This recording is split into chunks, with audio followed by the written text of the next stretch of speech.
Yo, what's up, everybody? Today we live right now. It looks like. Welcome.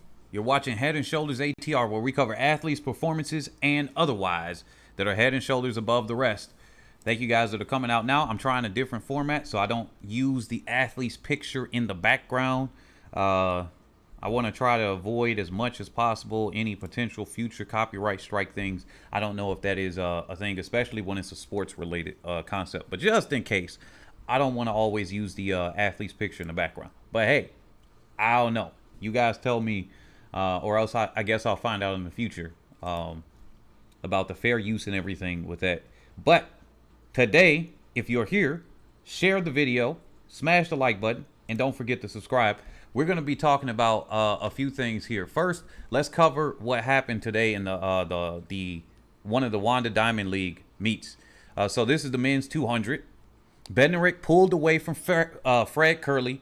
If he can figure out how to maintain his form like that, because Bednarik is a fantastic 200-meter sprinter. And then we saw Steve Gardner, as you see him right here. He came down to do his 200. Now, they had a plus 3.2 tailwind. And for the people that aren't familiar, anything above a 2.0 is too much. And so the times will not count as legal. So I guess they ran a little bit, quote unquote, slow for the time, for the win that they had behind them. But hey, this race was entertaining. If you guys haven't seen it, definitely go watch that race. He pulled away from Fred Kerley at the end, and that's a good sign for Bednarik. Now, like I said, Gardner, he came down, he did his thing. Aaron Brown from Canada, he usually wins at the national championships. Then he gets to the international level. He doesn't do too well, but he is pretty good in Canada for himself. I think that's about it, what I want to cover for the men's 200. Let's go over to, I forgot to take a note on there. Will London came in and did his thing in the for the USA there. Varholm. Now, here's the thing here. So people were thinking that he would do a sub 44 or 44 low. The Frank Wild, what's going on? Welcome. Definitely smash the like button and share with other people. So Varholm, this one was a bit disappointing, but I don't think that proves anything. Like he just wasn't informed. So something tells me, and I've been saying this over and over, and people are going to argue against it. In some ways, when you're used to running the 400 hurdles, especially in a race, yeah, you might do 400s in practice. Yeah, you might do some 300s. Maybe you do a 5 or 6, whatever the style is, right? Maybe even an 800. But when you're used to running these 400 hurdles in a race, I think it is shown time and time again that the 400 hurdler specialists just know how to run based on the steps that they got to count or whatever they got to do. And when you don't have hurdles there, it's a whole different thing. They might not be able to run the 400 open properly. And so that's what I think is there. And then plus he just didn't have it today. I think this was a better time for him to lose than to lose in the 400 hurdles. Reason being is because I think he has a 37 race win streak right now. So he's been going at it when it comes to the 400 hurdles. He can look, I'd let him take his losses in other events. In the 400 hurdles, I want to see a modern day Edward Moses with potentially even tougher competition. So, but 45-51, that's still not a bad time. I don't even think that's his PR though. So unfortunate for that. Let me look at the men's 800. We about to go into these. So like I said, come out, smash the like button, share with other people. Arab of Canada, he did his thing. Career, Rodich, it was kind of like a repeat of what you would see at the Tokyo Olympics. And then Clayton Murphy, he finished 5th. At these regular meets like this, Clayton Murphy doesn't do as well. He typically does better when it comes to the championships. And I think, let me see, I forgot to take a note on the 100 hurdles. Devin Allen, pretty decent, but the tailwind is the thing. It's over the 2.0. Here's Levy and Parchment. I don't know what the heck was going on. I actually did not see this race, so I don't know. He might have slipped over a hurdle or tripped or fell or something like that. This might not be a fall because that's only a 0.5 back, so he might have just misstepped or something. If he was just straight out of the race from the go, I would be surprised. But looks like it was a bad race for him. Most likely he probably clipped a hurdle or something, maybe 2, And that's where he finished in last, and he probably jogged it in at that point. All right. Those are the ones there. The pole vault. And then I'm going to get into today's topic, because today's topic is about growing fans and everything. Nobody that stands out there. Duplantis really didn't do too well in the pole vault. So there we go. So the women's 100 right here. Now, this is what I've been telling y'all. I've been telling y'all over and over not to count out Shelly-Ann Fraser-Pryce. Oh, Hansel tripped on the last hurdle. Oh, wow. So I think I solved the issue here with my with the computer or the Wi-Fi or whatever. I had to turn the latency down. So you guys are likely going to be 30 seconds behind me instead of about 5 to 10 seconds back. So that way I can still do the stream when other people are using the same internet, so it won't buffer up as much. So that's good. So anyway, I told y'all, Shelly-Ann Fraser-Pryce. Oh, clipped the hurdle and then jogged it. So Shelly-Ann Fraser-Pryce, she came here. She is not used to being in second place. You saw her smiles in the last few races. You saw how she was looking. She's a competitor. She want to go out there and she want to win. And this is the type of competition that we need. We need people clumping out, taking chugs at each other. Hey, look, it's like a boxing match. Jab, fake out. And then that's what we need. We need some more of that. So with now the tailwind is 1.7. So this is a little bit more than when she had her PR by 0.5. So I wonder if that's the difference. She had the 0.5 more, so she got the 0.03 knocked off of her time. I think this still would have been an improvement by 0.01 on her time. So 1/100th of a second if we're equalizing for wind. Obviously, different day and everything like that. So I'm going to just take it at face value. As long as it's 2.0 and below, I'm going to more or less look at them pretty much the same.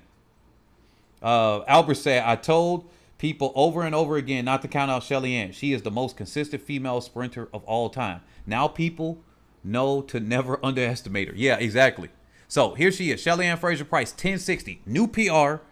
Like this is what I said. Whatever Shelly-Ann Fraser-Pryce runs, Elaine Thompson-Herah can run. Whatever Elaine Thompson-Herah can run, Shelly-Ann Fraser-Pryce can run. From the hip down, they are about the same runner.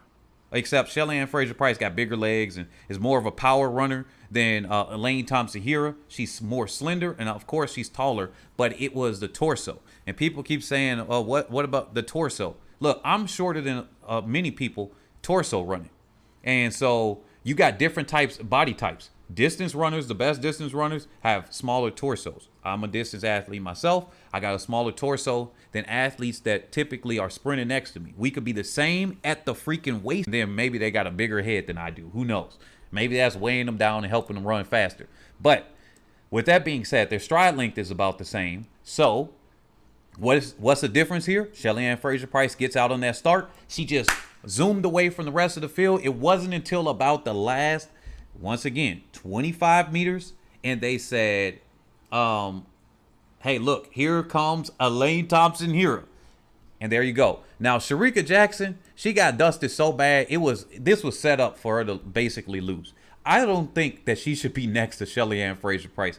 I think that, or maybe she could be. I think she needs to be one lane over. No, I think she needs to be one lane over from Shelly-Ann Fraser-Pryce, like a gap in between, and then on Fraser-Pryce's side, because then she has her to key off of, but she might have got startled the same way that Carmelita Jeter did. And then it was boom, over, right?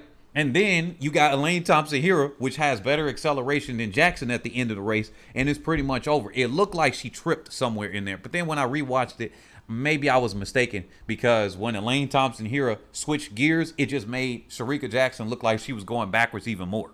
So it was both of them. And then somebody said Forrest Gump said she was social distancing. Well, that's good. They said, nah, Elaine has longer legs. I think her longer legs are what's giving her the advantage over Shelly-Ann right now. Had they been the same height, I think Shelly-Ann would be better right now. Okay, Albert. They have several pictures of them standing next to each other. And if you look at them to their hip, they are the same height. There might be a 1-inch difference, but it's not as big as you think. Elaine Thompson-Herah's torso is much longer, a few inches taller than Shelly-Ann Fraser-Pryce. I even did it on a previous video. Go back to I gotta remember which one, but if you comment in the comment section below, I can even do that. Or maybe I'll do that in another one because I don't have that loaded up, I don't think. Maybe let me look here. Because I got them on that let's see. Is it this one? No. Nope, I don't have that loaded today, and I don't want to look for it. But they are about the same height when you look at their hip to below the hip. Just like basketball players got unusually long arms, there's another thing with long arms and legs. You got swimmers with longer torsos, runners with shorter torsos. I mean, it's that happens all the time. Everybody isn't made proportionally the same. And when you look at Shelly-Ann Fraser-Pryce and Elaine Thompson-Herah standing right next to each other, you will see that them up to their hip is about the same. And then above that, it's just like, wait a minute. Shelly-Ann Fraser-Pryce is like tiny muscle bound. But anyway, then we got Ta Lou, the queen of the fourth. Man, she's lucky that Daniels or somebody else wasn't here because they would have got in between. If this was the time to get it, she should have got it. It was a 1092 from Jackson, and Ta Lou just couldn't get it. She got passed buttery smooth by Jackson. Jackson just flew past her because Ta Lou got out. She didn't get out as fast as Shelly-Ann this time, so I think that was there. But she didn't have as good a start, and I think that's what killed her. It's just like when Shelly-Ann had average start, and then Elaine Thompson-Herah is just closer. She needs to get her start in order to potentially beat Jackson right there, especially with this 1092. Just poor Ta Lou. She just cannot get it. Nieta from Great Britain, she winded up getting either matched her PR or beat it by 1/100th of a second or something like that. DuPont, Kambuji, Berghardt, they didn't do too well. They didn't do too bad either. But there you go. Now, Ashanti, yeah, we are in here. We in here. Share and smash the like button. Now, here's the 200. Nothing stood out here. It was nobody really of like extremely of note here. Plus, they had an illegal tailwind, 2.5. The times were not too fast. Not too fast. But hey, Ashley Nelson of Great Britain was in there. She did her work. She finished in 5th. Unfortunately, I would have wished that, if anything, she would have won the race. But that wasn't in the cards tonight. So let me look here. Now, there was something that happened in the women's 400 hurdles I'm going to get to in a second. But I want to cover this. McLeod got destroyed in the 400 right here. McLeod, like, it's just not some people's post-race season or postseason isn't doing as hot. So Marilady, she's been consistent this whole season. She's coming in. The only loss that she had was at the Olympics. So she's like, yo, I had one loss this season. I'm continuing my streak. I'm starting it over right now. 50.4. That was a decent race. Who knows? I think the tailwind and headwind would have canceled out anyway. 50.4. Williams winded up finishing 2nd. Hayes, she's looking pretty consistent this season. She finished in 3rd. And then I'm not sure who this athlete is. Natalia from Poland. I'm not as sure who she is. So apologize for the Polish athletes that are following this YouTube channel. Now, Candace McLeod, she winded up getting destroyed in this race. She finished 5th, 51.26.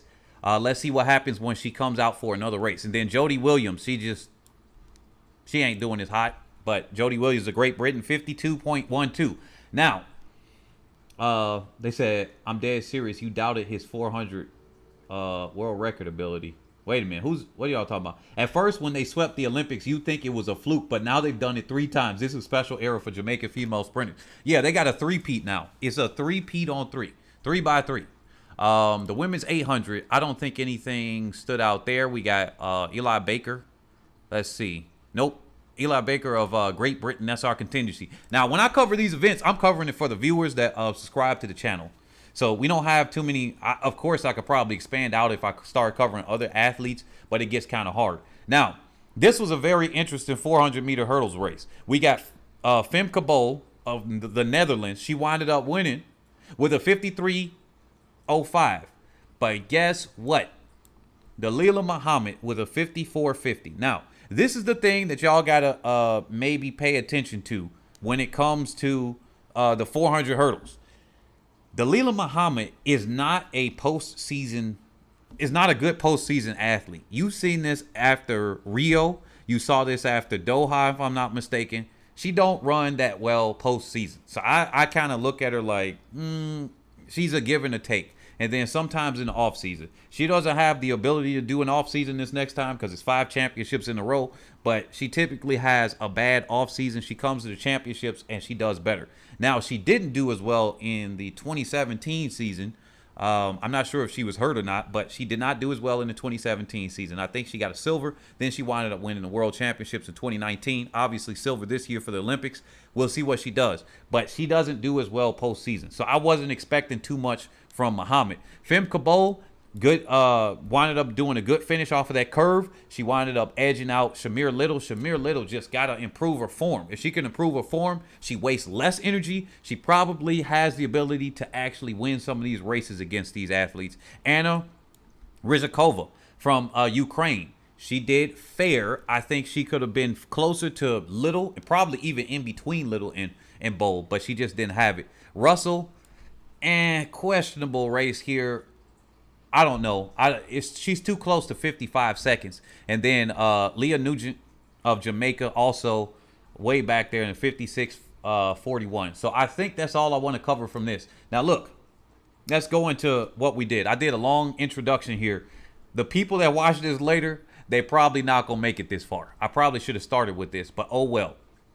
Look, now I did a search here of the most popular sports in the world. Now, all of them have different ranking systems about this. But let's look at this. This was tracked back to 2016. Now, track and field has gotten a little bit more popular, but because of Lord Sebastian Coe, who is the president of World Athletics, previously known as IAAF, I am glad they changed the name. It makes it easier to follow and everything, right? Now, soccer, no matter where you go about the most popular sports in the world, football or soccer is always at the top. And guys, I need y'all in the comment section to follow with this one, because I'm going to ask y'all something very important, right? I'm going to ask you guys something very important. Now, athletics, it said it was 14. Remember, this is Rio. This is the year of Rio. That was 2016. It went from ranked number, where's athletics again? Here it is. It went from ranked number 41 to number 14 in Rio. That means during off years, it's just getting trashed and thrashed. World championships aren't as viewed as much or anything. Gymnastics went from 69 to 17. Now, gymnastics becomes the most popular sport at the Olympics itself, but leading up to it, it was starting to grow in the rankings. Now, that's within the Olympics itself. Now, year round or whatever, yeah, I think the most viewed single race or single event at the Olympics was Usain Bolt. I believe the 100 in London 2012. That was the most viewed. I think they had 1 billion viewers, live viewers on television. They counted the television ratings. Now, who knows what happens on the internet? Now, here's the most popular sports ranked by them. Of course, because even on the other one, track and field was not followed, was not in the top 10, so we're not going to see it. This is top 10. Here's the 25 most popular sports. On this one, they rank it by global base, TV viewership, endorsement and sponsorship deals, TV rights deal, so on and so forth. All of that. Headline, prominence in sports headlines, media outlets. Now, we could say Forrest Gump is starting to get track and field in the sports headlines. I trust and believe that one. That one is going to be Forrest Gump's strong suit. Whether for the good things or the wrong thing or the bad things, Forrest Gump is going to be the reliable go-to person that's going to be building up sports headlines, whether you guys like it or not. You guys respond to her, so she going to keep doing what Forrest Gump does best, which is do some ratchet stuff, okay? So whether she wins or loses, it's clear now that she going to be the ratchet one in track and field, the ratchet of track and field. Now, I'm going to cover that on another topic. The ratchet, the angel, or the, what was that? I forgot the name of my own title. It was like the ratchet, the angel, and the queen or something like that. Now, we could apply this to men's side, too. We just don't have too many ratchets on the men's side. We do have a couple, or we had a couple. Now, look at this. Track and field ranked number 5 during their ranking. I think, and it even says it here, Bolt in London during Olympic Games had 1 billion people. Now, he brought out the biggest crowd so far. Now, I wonder what's happening with Forrest Gump. If Forrest Gump can start running fast, and if Forrest Gump even gets a world record or something like that, that would be crazy, right? Now, my question for you all, my question here, All right. I did all of this leading this up to here. And they wanted to say her medals got stripped because of drug cheating. Okay, cool. That's nice. Now, here we go. Now, compared to soccer, it ain't nowhere near soccer, aka football or football. Here we go. That gets 5 billion viewers tuning in. 5 billion in the Premier League. Now, that ain't even at the World Cup, which gets a little bit less people down there, right? You get 3.9 billion people going to the World Cup. Now, this is what I said. If you can get a league in track and field, you can get more viewers in that league than you can get with the championship finals. Because at some point during the World Cup, yeah, 3.9 billion people tuned in. But because you have, what, I think it's 50 in the English Premier League. What are there, 50 clubs or something like that in Europe in soccer as well? And they say hockey and cricket are bigger than basketball. Cricket alone with India is bigger than basketball in 2021. Now, yeah, this is why it's ranked. Well, yes and no. Basketball typically gets ranked higher because did you know that basketball, the NBA has expanded into China? So I think when it comes to viewership rights and the numbers, yeah, cricket and basketball are going to be punching at each other. So depending on the year, cricket could be bigger or basketball could be bigger. Cricket is mainly like a European, African, well, more of Southern African nations and Asian thing.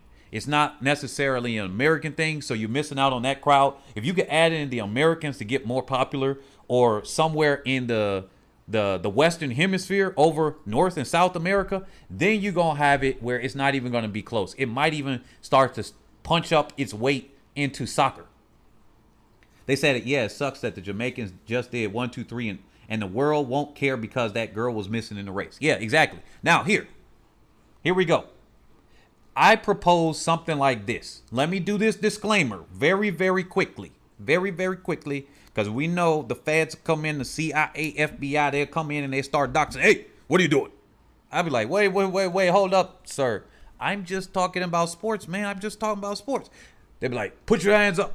Wait a minute, hold on. So before we get the feds to come up in here and try to talk crazy to me because I'm talking about sports, let me say this disclaimer.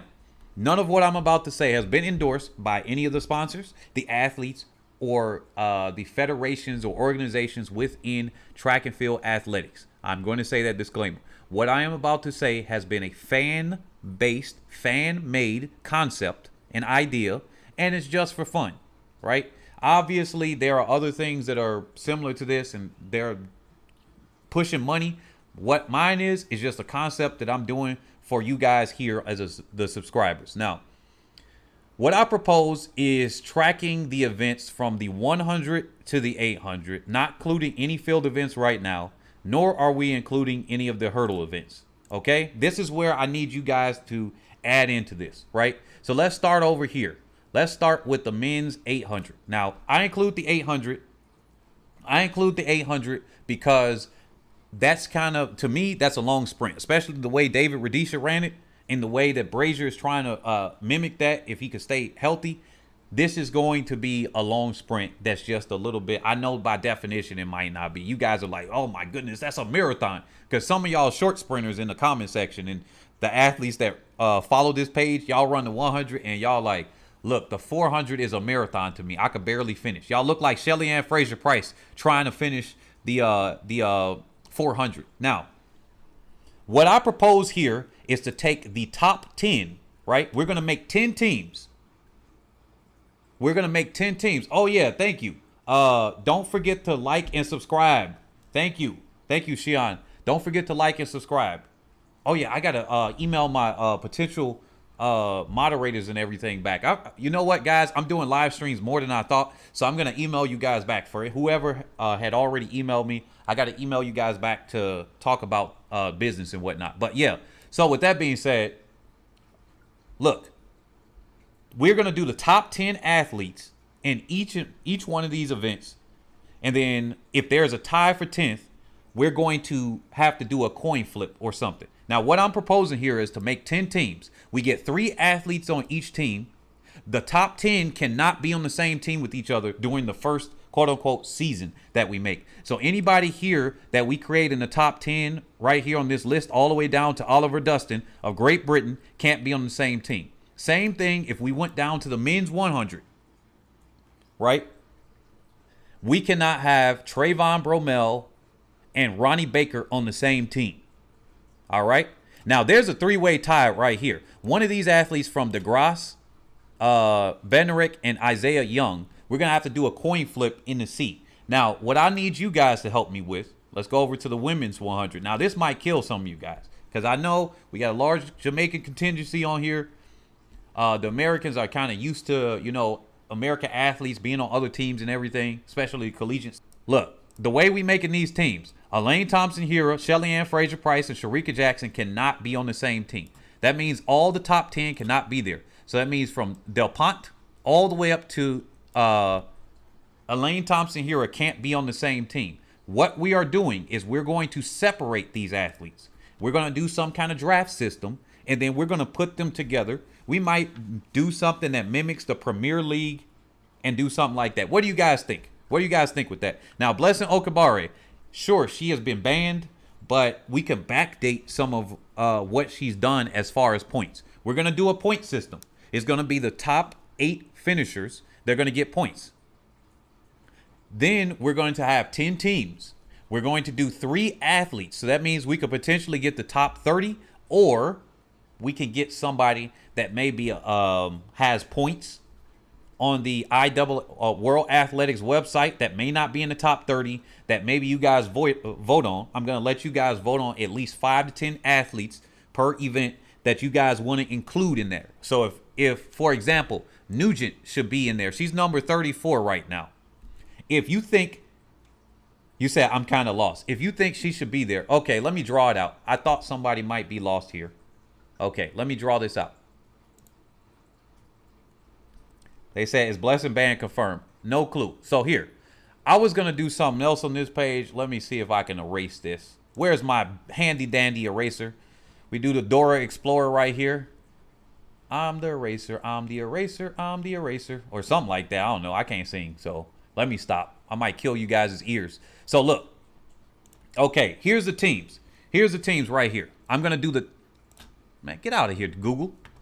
Here are the teams. Every one of these circles right here. Oh, good. It auto-corrected my circle. So every one of these circles, let's start doing different colors too, would be a different team, all right? Bear with me a second. And we got 10 different teams. So that's what, 6? Here goes 7, 8, 9, 10. Okay, those are good colors right there. Almost purple. We go back to purple again. I guess we got the rainbow stuff going on. And then we got number 10. Actually, well, see, that circle didn't work. So, oh, wait a minute. You guys can't see that on that side. So let me take that out of here. So let's put it down here then. Why is it not auto-correcting my circles anymore? Oh, they got tired of auto-correcting. Oh, well. So here are our teams. So each one of these teams represents a different city. You know, like when you look at the NBA, you got the Chicago Bulls. You got the Chicago Bears for the NFL, right? You got the White Sox and the Cubs when you come to baseball, right? I use Chicago because that's where I'm from, right? But when you go to LA, you got the LA Lakers. But then on the women's side, you got the LA Sparks. So there's going to be a separate team for men. I'll separate them instead of having them on the same team. Because unlike in college or high school or something like that, where you see, let's say in college, you got the Oregon Ducks and you got the men's team and you got the women's team. A little bit confusion right there. Instead, you can have the Oregon Ducks and then you got the Oregon Swans or something like that. I'm just throwing out something. Swan doesn't sound like a good name. I would have never thought the Ducks sounded like a good name, to be honest. So I don't know. But let's just say we picked the LA Zephyrs, right? We got the Zephyrs right here. Let's just pretend there. We're going to start with the women's team because I talk about women on this channel coincidentally more than the guys just because of how I started. But I'm going to throw it out here. Each one of these teams, we're going to go in order from the top rankings. We don't care who's banned or not. Just making it very simple for you guys to follow. Let's just say Elaine Thompson-Herah is on the first team. Shelly-Ann Fraser-Pryce is on the second one. Sha'carri Richardson is on the third, Jackson 4, and so on and so forth till we get down to 10. Here, because it doesn't disrupt anything. TT Terry can go on 8, Okabare goes on 9, and Del Pont goes on team number 10. They said sha'carri B is going to turn out like English Gardner. Couple of 10-7s, but washed in 2 years. Well, at least English Gardner has some stuff behind her. And isn't she part world record holder? I forgot who was on that team, actually, off the top of my head. But English Gardner at least had something. I'll give her that. But here we go. Are you guys following me? Are you guys following me? Now, what we got to do is we got to pick team leader with each event. We got to pick 3 athletes that go with the top 10. So we can pick a Brianna Williams. They get drafted on. So your guaranteed team would be Elaine Thompson-Herah has a team. All right? Pretend that you are the manager of the team, right? Or the coach. And you're having a draft pick. You can't pick from the top 10. So you could pick from 11 all the way down to anybody else. But we might stop at number 30. So here it is. One of these athletes right here. So we go to Kiera Parker. Or you say, hey, I want Nugent on my team, and you get an at-large bid. You get what I'm saying? Have you guys ever watched the draft of the NBA draft or NFL draft or something? Because if you guys are confused, it might be because you haven't seen the draft. Let me ask you guys that. Have you guys watched other sports during the off season and how they draft their picks, where they do like coin flips or however it goes? Let me ask you guys that. Because what I'm proposing here is to actually just start the teams as they are, as the athletes are competing. Not just try to create the team beforehand. Before this season, 10-6 was achieved 6 times in history. And this season, 2 women have done so 5 times with more races to go. Jermaine said, so are you guys following me? Let's see here. Same thing will go and apply in the women's 200. Now, the thing with the 200 would be, since some of these athletes are the same exact athlete, we could then move them down and say, okay, Thompson-Herah, Fraser-Pryce, Jackson are already there. So those 3 spots are already taken up. So then we go to Gabby Thomas as the number 1 pick, and she goes on one of those the 10 teams that we were talking about. So I don't got anybody responding to this. And matter of fact, all right, if nobody's responding to it, instead of asking you guys, I'm just going to go through and explain out what this is.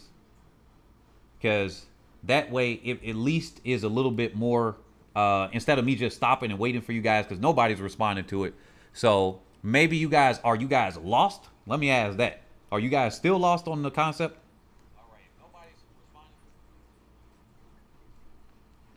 Yeah, so I asked if you guys followed the concept first. Nobody responded. I asked if you guys watched if the other sports. Nobody responded. I'm looking for somebody to respond or something. I'm not sure if you guys are following it. If you guys aren't responding, I'm assuming that's a no. So I can't go on and leave you guys behind because somebody did say he was lost. And so Winston, are you following it now if you're still here? Because what I'm proposing is we increase the popularity. We already did on the previous video about how we're going to do teams. What I'm doing here is we can do a fantasy league team right now with the athletes that are competing right now. Instead of trying to form a team or whatever, all of that stuff. And what I would do is we need to get the billions of dollars. I wouldn't go for the 40 to 60 billion a year. I would actually do the funding right now for billions and say, yo, Mr. Billionaire, Mr. Venture Capitalist, I'm going for a team concept. Here it is right here.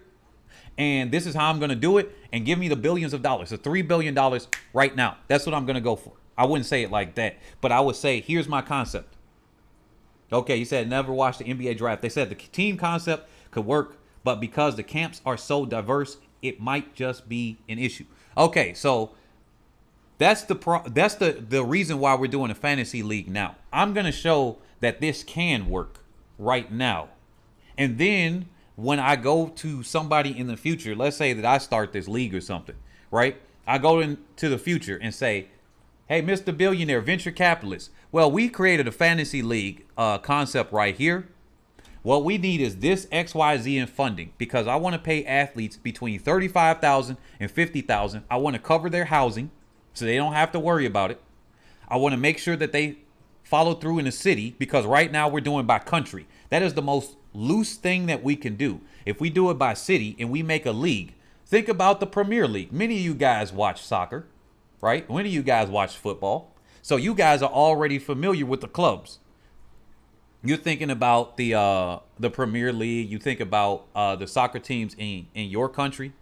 And then you take that same concept of clubs, or for the Americans here, take the same concept of the NBA teams or football teams or baseball teams and bring it over the track.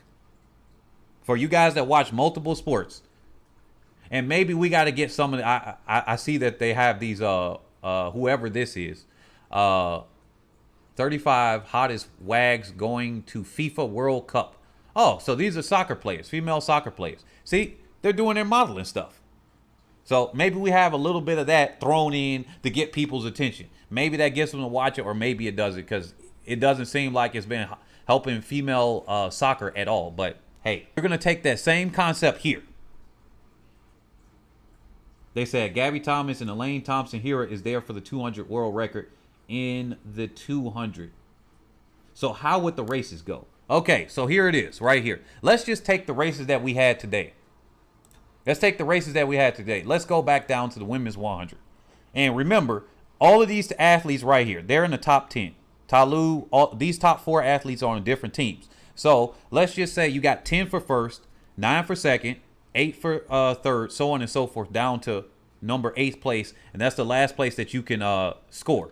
Now, assuming that somebody else in these other races, because there were more than just that race now, assuming that somebody from those other races didn't beat the time here for 8th place and it was win legal, as it's not here, so she wouldn't get that, they're going to get points here. So Shelly-Ann Fraser-Pryce, her team, let's call them the Chicago Ducks, all right? We're going to call them the Chicago Ducks.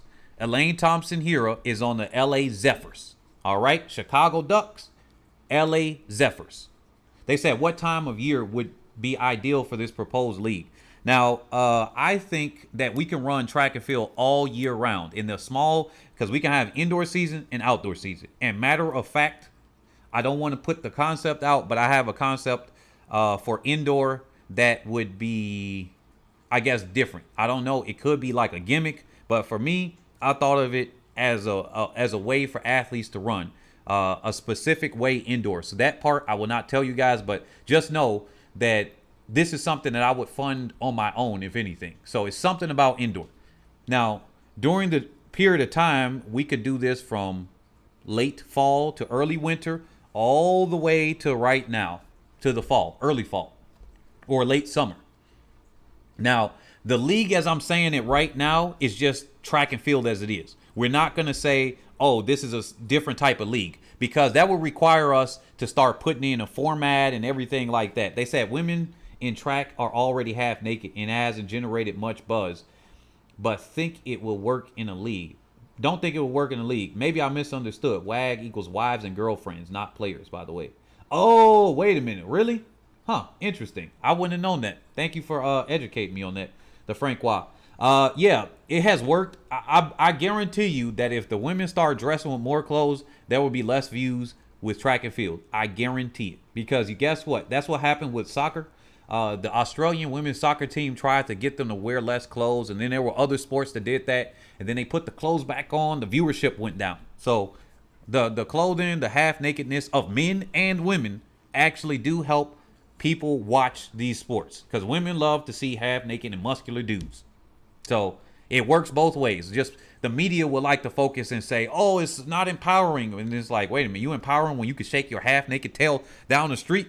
But if we tell you as a team you need to dress half naked because you're already doing it yourself, it just means they want to control whether they're going around half naked or not, versus the thing that works. It's like, oh no, I want to argue both sides, basically. They said, go on, I'm following.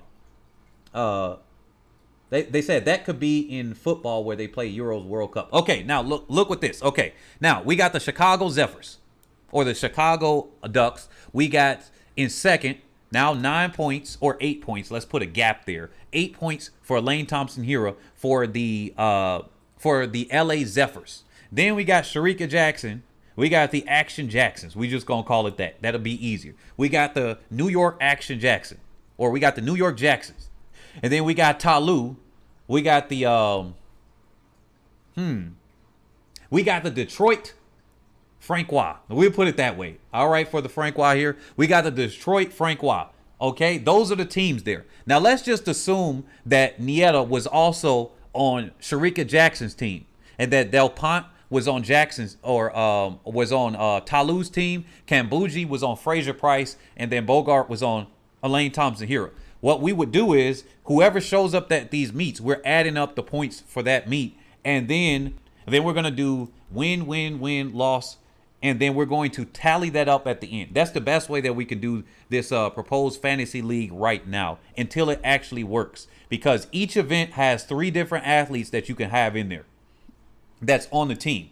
And so maybe Elaine Thompson-Herah decides she's not going to run. Like, for example, if they're already taken in the 100, we could do this, where if they're ranked in the top 10 in that 100, and they're also ranked in the top 10 in another event, let's say the 400 or the 200, they may get canceled out, and then we move the numbers down, but they still take up a spot of the athlete. So there's a chance that, but they still will count for that top 10. So you can't have a Gabby Thomas and Elaine Thompson-Herah on the same team because they're both in the top 10, literally, but they wouldn't be double recruited if you guys are following me.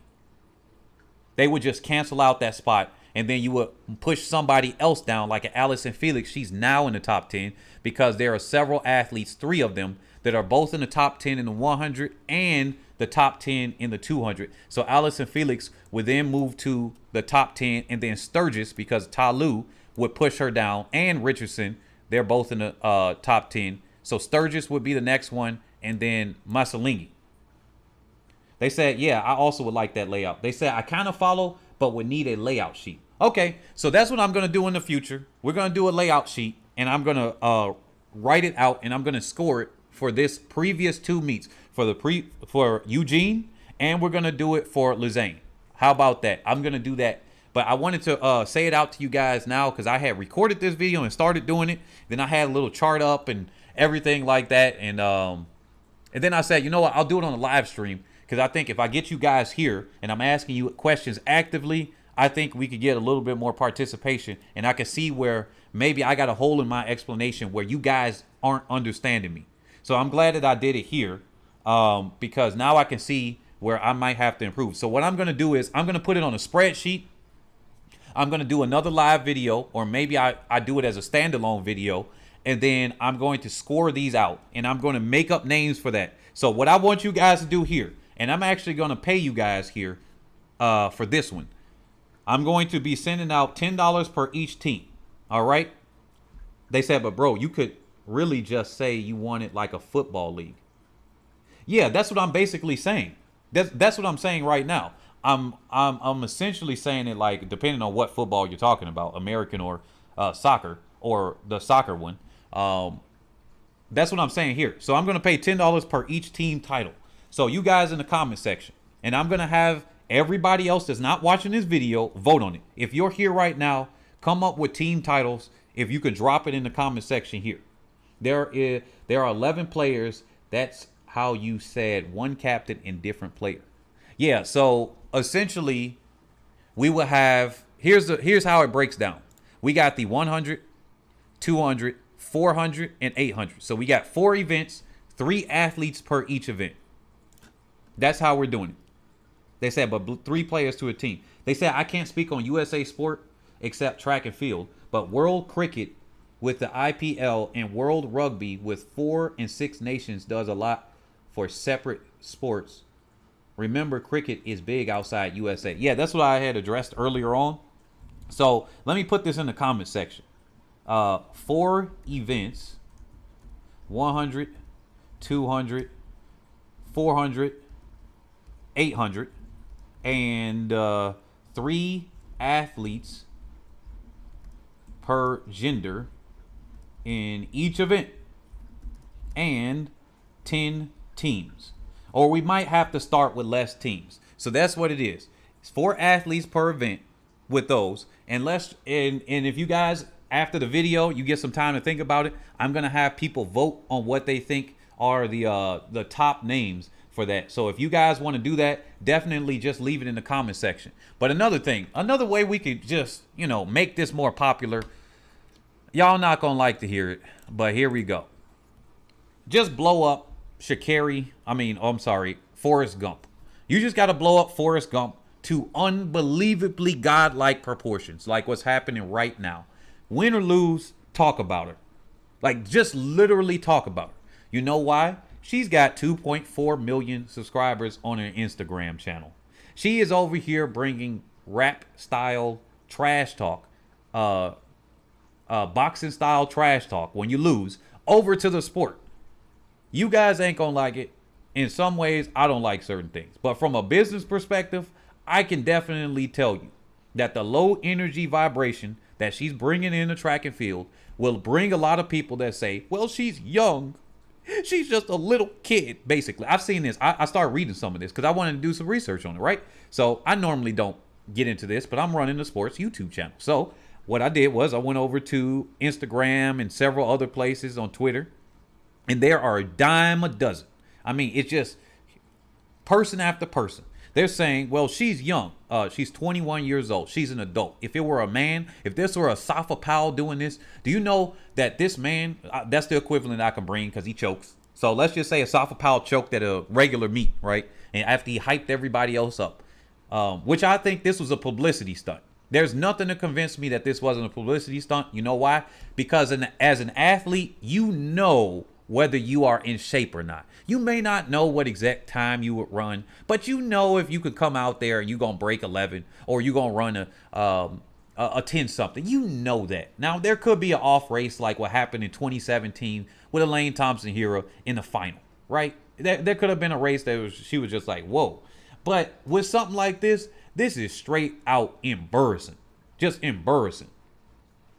Yeah, she's 21. It's not that young. Now, y'all notice that the age is getting higher and higher. Now, particularly, this is for women. Now, this is why this is an advantage for her, because the media makes excuses for women all day. I understand the female viewers here, and maybe some of the male viewers may not agree with what I'm saying right now, but this is just, it is what it is.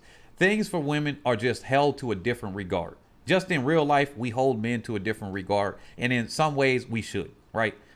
Like, if you want to be the protector, provider, you're going to be the guy that goes out there and faces those bullets and whatever it is. Okay, cool. We're going to hold you to a standard. But that doesn't mean we let the standard go because somebody has something in between their legs that we don't, right? So when she uses this to her advantage, if she's using it very well, you know what my life has been, given the circumstances that I've been going on. I had that situation. Excuse me, Brianna Williams had her grandmother die not too long ago during the Olympics. She didn't let that distract her as far as, oh, you know what? I'm going to smoke a good one. So with that being said, she's playing these cards just right. It's kind of like Lizzo. She recently said, hey, I'm happy being fat. I'm happy being overweight and all of this, right? And then she said, people are making fun of me with her music playing in the background. She didn't do it another time. She did it after she released her album, and then she played the music in the background. Next post after that, by her album. She played those people. She's an actress.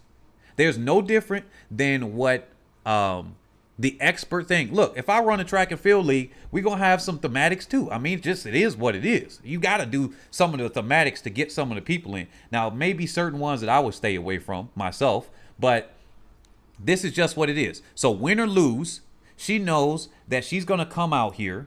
I think a hybrid of both personality and a new league setup can work. Can't rely on Richardson personalities alone. Yeah. So I think if we do it more of a what this is, look, now they noticed this. They just added this. I mean, this is literally a week and some days old. They did this head to head, which is great. This is great. So So when it comes down to this, I love that stuff. They said, Ferdinand said, we must also remember that sprints is not all of track and field. We can't just have a mindset just on them. In Europe, where a lot of meetings take place, there are other important events. Okay, Ferdinand, let me address that one real quick. Okay. When I talk about anything outside of sprints here, just like what happened during a certain part of this video when I was covering other events, the comment section is all off topic. People don't care.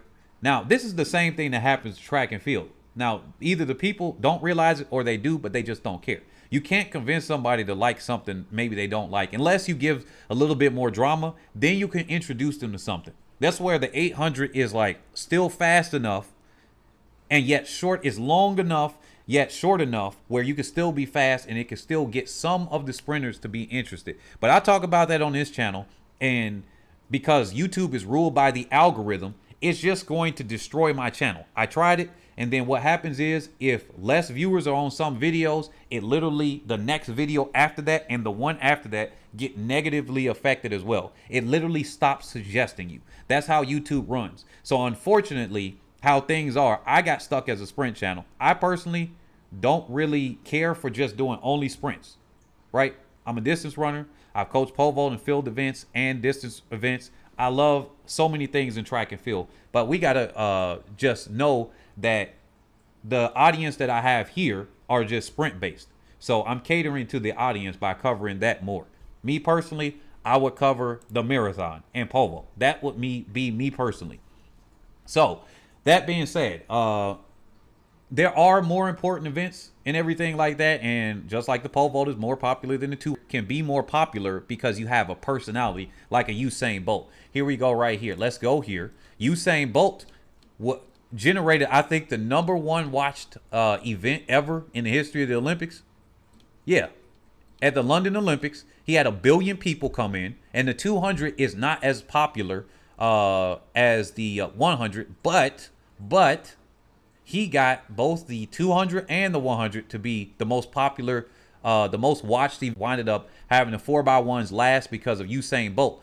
But where does it say here? I know the screen is partially cut off for you guys.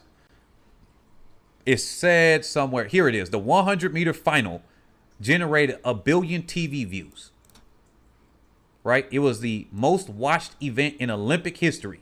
Right here, most watched event in Olympic history. So when you get a talent such as Usain Bolt with his personality of he's coming out, he's doing some trash talking, right? He didn't have to have the Richardson type of stuff, but without her having the accomplishments, the only thing that keeps selling her, let me put it another way. Boxing, if you get your butt broken and you get your butt handed to you, you can still have a huge fan base. You know why? It's largely one-on-one, just like track and field is right now. I'm trying to combine it with a team effort, but if the team doesn't work, we can still do the head-to-head. This is why when we do a headliner or something like that, I'm going to say world's fastest woman versus, boom, it's going to be world's fastest woman versus Shelly-Ann Fraser-Pryce. At this point, she's not the world's fastest woman, so it's going to be Elaine Thompson-Herah. World #1 versus ranked #2. Bam. That's how the headline goes. People want to see the best people. Even if you don't know their names, you can get them to come out. I've seen so many videos of those production companies leading up to a Floyd Mayweather fight and other things. They're going to come out and they're going to just punch above their weight and everything. Del Oliveira said, totally agree. Middle distance and field events are integral parts for true athletics fans. The Francois said, I don't think the loss was a stunt, but her shading Felix definitely was. We need to also have fiery press conferences and regular big matchups like what Shelly-Ann and Elaine and the pole vaulters are doing. Yeah, exactly. So, yeah, we can. Me, I'm convinced. I am convinced that what she's doing, they say, I get you. Look at Yulimar Rojas triple jump. She's a league of her own. I love my middle distance more than sprints on this channel because you can talk sense to them. Yeah. So, look, when it comes down to it, Shelly-Ann Fraser-Pryce, Elaine Thompson-Herah are doing something amazing. Yet, who's getting the most attention? The loser. Literally. And I don't even mean that in a negative way. She literally lost. in last place. The loser gets more attention than the victors do. She got more attention because of the weed ganja thing than anybody else. Now, she generated a lot of sympathy. This is what I'm telling you. She's playing the emotional strings. They said, did you just watch Shelly-Ann's 10-6? You must be late. They said most people only watch track events, though, except high jump and long jump. Yeah, so the more popular field events, I believe it is triple jump and pole vault are the most popular. Then we go to high jump as the least popular field of the long and the horizontal and vertical jumps. And then the throws are the least popular out of all. It's not even close. But when it comes to popular, pole vault and triple jump, they fight back and forth for the most popular. And pole vault usually is more popular than even the triple jump. Now, many of you might just be black. I'll put it that way. And I'm going to put it this way because I've seen this in different countries. Black people tend to think that because there's a black person in the event, that event is more popular. Not necessarily, because they don't see many black people dominating in the pole vault. Pole vault typically can get more money, but they don't unless they're women, because they can model and they can do other stuff that the guys don't. But pole vault is so popular that they got street vaults, beach vaults, and all types of things that go on. Kind of like how soccer has, where you can, what's that spin off of soccer that you can play on concrete? It's closer together and everything. But I will just say it that way. Typically, when the nations I've went to and the people I've talked to, if you see a black person, they think that pole vault is not popular. And I broke it down by Google search results, by the views on YouTube, by everything else, by everything you can publicly monitor. And it shows you that pole vault by far is more popular than 200, is more popular than triple jump, and so on and so forth. Now, they said, do you think it's time for World Athletics to start pulling publicity stunts? Heck yes. I want publicity stunt after publicity stunt. This is why I loved how they did this Sha'carri Richardson flub up. I'm not even going to look. I don't like how Richardson may be out there doing some stuff. Me personally, I don't have a ratchet person in my life. They just don't exist. Now, when it comes to the sports, and if I was running the league, oh yes, man, Richardson about to be pumped up. I'm going to be pumping her head up to infinity. Now, there's a balance between. Now, if I could find somebody else that's not like a Richardson personality and have them, you know how many people I'm working with right now? There are people in the NCAA right now that I'm trying to get them to at least start talking a little bit. These are NCAA All-Americans that I'm speaking to right now on the phone, in their Instagram. They're messaging me back and forth, and I'm trying to get them, hey, I need you to start talking a little bit more on your skill set. Because your quiet personality, or at least show the world your personality, show them yourself. Because remember, guys, I do work with people. I do have some clients and whatnot. And that's part of what this YouTube channel is. It's going to show people how these things work, whether I'm the most popular or not. I know I can grow my channel more by just simply showing my face. At this time, I'm not going to do that. But I know this channel could be 3, 4, 5 times larger by me simply showing my face and what I'm doing. I choose not to do it. I know some things. So I don't argue against when they know something could work, but they don't want to do it. But there are certain things that they have to. Me doing these goofy, ridiculous voices is entertainment. You guys are here. It's entertainment. It's sports. I know those things may generate some laughs, and laughs are good. Everybody want to have a good time. They said, what was Elaine's time in the 100? Y'all got to go back to that. I just covered it. The Frank Y, yes, Duplantis is one of the biggest sports stars, probably bigger than every sprinter barring Coleman or Gatlin. Yeah, decent. Once is kept decent and not too far-fetched with the insults. They said futsal. Yeah, futsal. That's what I was thinking of. If we can get some, that's what they have in pole vault. Pole vault, they literally got street vault. You put up all the events and everything, boom, and it's a pole vault only event. They got something called sky jumpers out in Illinois and everything. And so the best state for pole vault is Illinois in the U.S. Luckily, I'm from that state, so I get to big up the Illinois pole vaulters. But pole vault is famous in South Africa, even though it takes a long time. Anyway, look, if we can get Shericka Jackson, for instance, she's goofy. Her and Shelly-Ann Fraser-Pryce, they come in, and when they come to press conferences, they act like little kids. They over there just like, They just like, hey, look, you see what happened over there? They over there just nudging each other, and they thinking that everything a joke and everything. They just like lackadaisical. If you could get that to be shown, like, look, let's say Shelly-Ann Fraser-Pryce had that goofy, like right after the race, you could tell she's a fierce competitor, and she's a little bit funny. Shelly-Ann is funny, but we don't see how funny she is because most of the time she's trying to be like, yo, I'm being focused. This is the thing with track and field. Track and field people are too bred and broken into you need to be a certain way. And the good thing about a Richardson, the good thing about Usain Bolt, the good thing about Maurice Green when he did that stunt with pulling out that fire extinguisher, they show their personality. Whether you like it or not, they're going to show their personality on the track. We need that personality.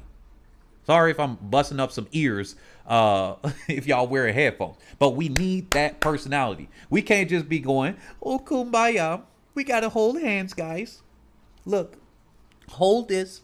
I'm not really, I want to win, but if you win, I'm so happy for you. I'm just so happy. No, we can't have that. I want to be like, look, if I'm up there, I'm going to tell you how I'm doing right now. I'm going to be number 10. I'm Del Pont. Okay, I'm in the top 10. I'm Del Pont right now, and I'm looking at the people above me like they put a mic in front of me. If I get a mic in front of me even once, I'll just be like, yeah, they're going to have to beat me. Look, this is how I'm going to do it. Put the mic, sir.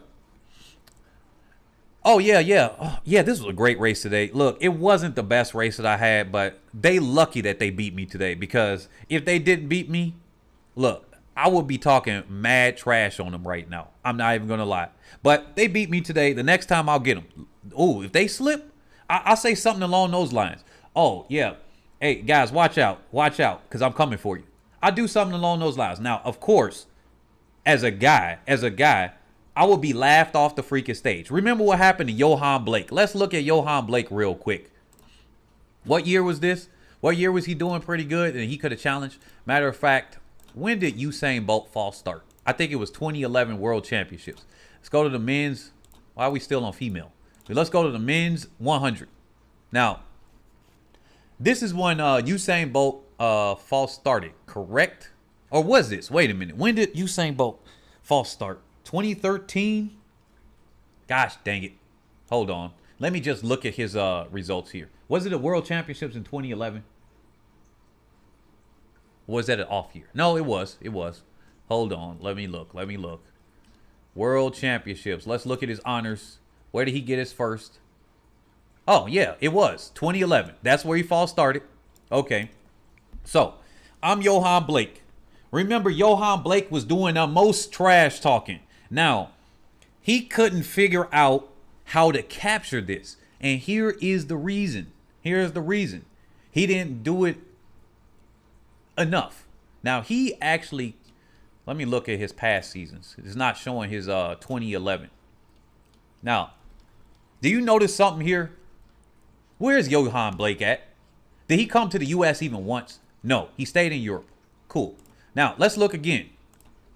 Johan Blake with his trash talking. Canada, Great Britain, Sweden, Jamaica, Great Britain, Belgium. Where is he at? This is what the Jamaicans didn't do. Usain Bolt could have been a lot larger, but what did he do? He stayed out of the U.S. Johan Blake came this year. He's a lot slower, but when he was faster, he threw his nose and his behind, his rear end up to the U.S. He threw it up in the air and said, all right, let me drop a load on the U.S. The U.S. is a huge freaking market. I don't care what anybody says. When it comes down to at least sponsorships and what he could have done with a name recognition, you know what happens with that? He could have done it. And this was the problem with Usain Bolt. He didn't step in the U.S. Sure, he's recognized worldwide. He has a huge brand. He's going to probably be a billionaire at some point because he's got like 7 businesses now. He's got a restaurant. Real estate. He's got Usainly, his music brand, which I was going to do a whole breakdown of Usain. But yeah, so Winston said, so if you can just form balanced teams and have good competition head-to-heads in the league.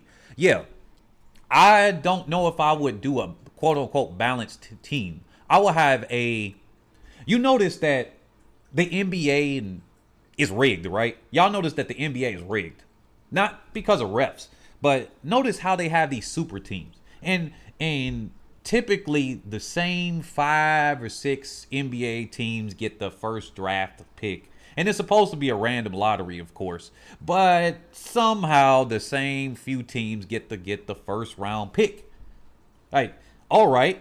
I'll be like, look, if you got the first round pick the last 5 times or whatever, you just can't get the next one. Okay? You can't get the next one. It's got to be something along those lines. But they kind of get that. Make 2 or 3 super teams. Or I'll let it be as it is the first time. Here we go. Streaming software. Okay. I thought the streaming software, it said, your internet's gone. All right, here we go. Now, I would let it go maybe the first year. And then after that, we're going to do drafts. And then people get the pick. So that's where you guys come in. If I do a fantasy league draft here right now, and this is just the first season, obviously. It's the end of the season. But look, I'm scrolling through Jamaica, Europe. He didn't come to the U.S. once. You know what he could have done for his brand? You know what he could have done for, who was he sponsored by? Nike or Puma or whatever. But you know what they could have done? They could have increased. Here he is in Rio. He didn't come to the U.S. but one time for an indoor match.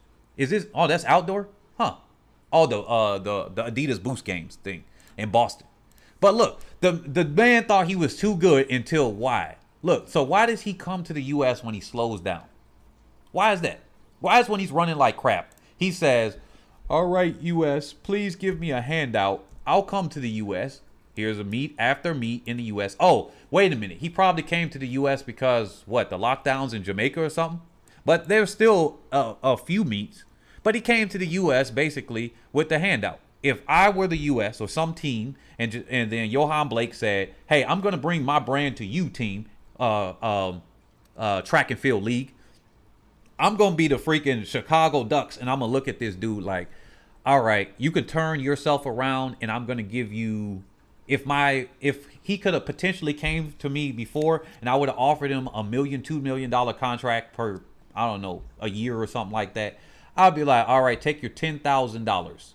So you got the base of $35,000, and I'm going to give you an extra 10. Take it or leave it, buddy. That's exactly what I would do to Johan Blake. You want to come to me now? When you're washed up, essentially. But yes, he was a guy that trash talked. But he doesn't have the, I don't know, the in between his legs privilege of being a different gender. I'll put it that way. Now, I don't know how long this is going to last for Forrest Gump before she falls off. Because if she don't keep up her fast speed, she could look about the same way. I think she could last a little bit longer. You know why? She got 2.4 million followers. She could always start an OnlyFans. She could be in music videos because of how she is. That she has already opened the door for herself that if she sucks in track and field, she can go outside of it. And she's always going to be associated with track and field. So with that being said, she's going to be associated and bring that in with her. That's why all these announcers and Otto Bolton and everybody else said, oh, she's so good for track and field, as if Usain Bolt didn't exist. So the Frank Wise said, I vaguely remember Coleman and Lyles having a bitter Twitter issue. World Athletics should have gotten them in a press conference ASAP. World Athletics is so poor at capitalizing off of publicity. This track season has been crazy, but I don't think World Athletics is going to do anything to capitalize off this. Yeah, that's why it's good that we got us YouTubers here. They said, but he has Bolt, which bolstered his confidence. Yeah, Donna said. And then South Croy said, if you trash talk, back it up is must, or else expect backlash. So, yeah. That's all I got to say with that. Look. This is how we grow it. We gonna be the family here. Y'all share my videos because y'all already know that I'm over here and I'll be over the top sometimes. You know, I'm gonna be over the top. I'm gonna literally eject people.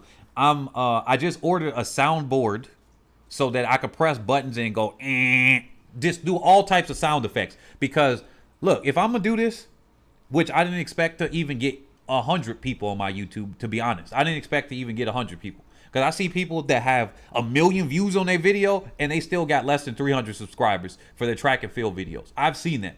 I didn't think I would get 2,500 subscribers. So thank you all for subscribing to this YouTube channel. Because Look, we gonna keep growing this track and field, and I'm gonna try to figure out how to reach outside of the track and field fans. That's why I tell you guys, it's gonna be up to you. Share this with non-track and field people, especially when I start doing the roasts and everything, because people love that. I literally got about nearly 10 people, including my sister. She found my channel. They said, I don't know anything about track and field. One of them said, I don't care. And they said, but I subscribe to your channel because you're funny. That's what we need. If they following me and they don't care nothing about track and field, and I get them to watch me, imagine what these athletes do with their freaking personalities. That's all they got to do. They got to show it. If Johan Blake was a fighter and everything, oh, look, dude, I'm not going to be humbled. If I'm Johan Blake, I'm not humble. I am not humble. I don't care. I don't care if I'm running slow. I don't care that I got a drug cheat ban for drugs. I don't care. I'm about to just go straight ham. Oh, you gonna do that? You gonna have to beat me every single race. And I'm gonna look like a bozo the clown. I don't care. I'm gonna look like a bozo the clown. I'm willing to do that. You know why? I put myself out there already.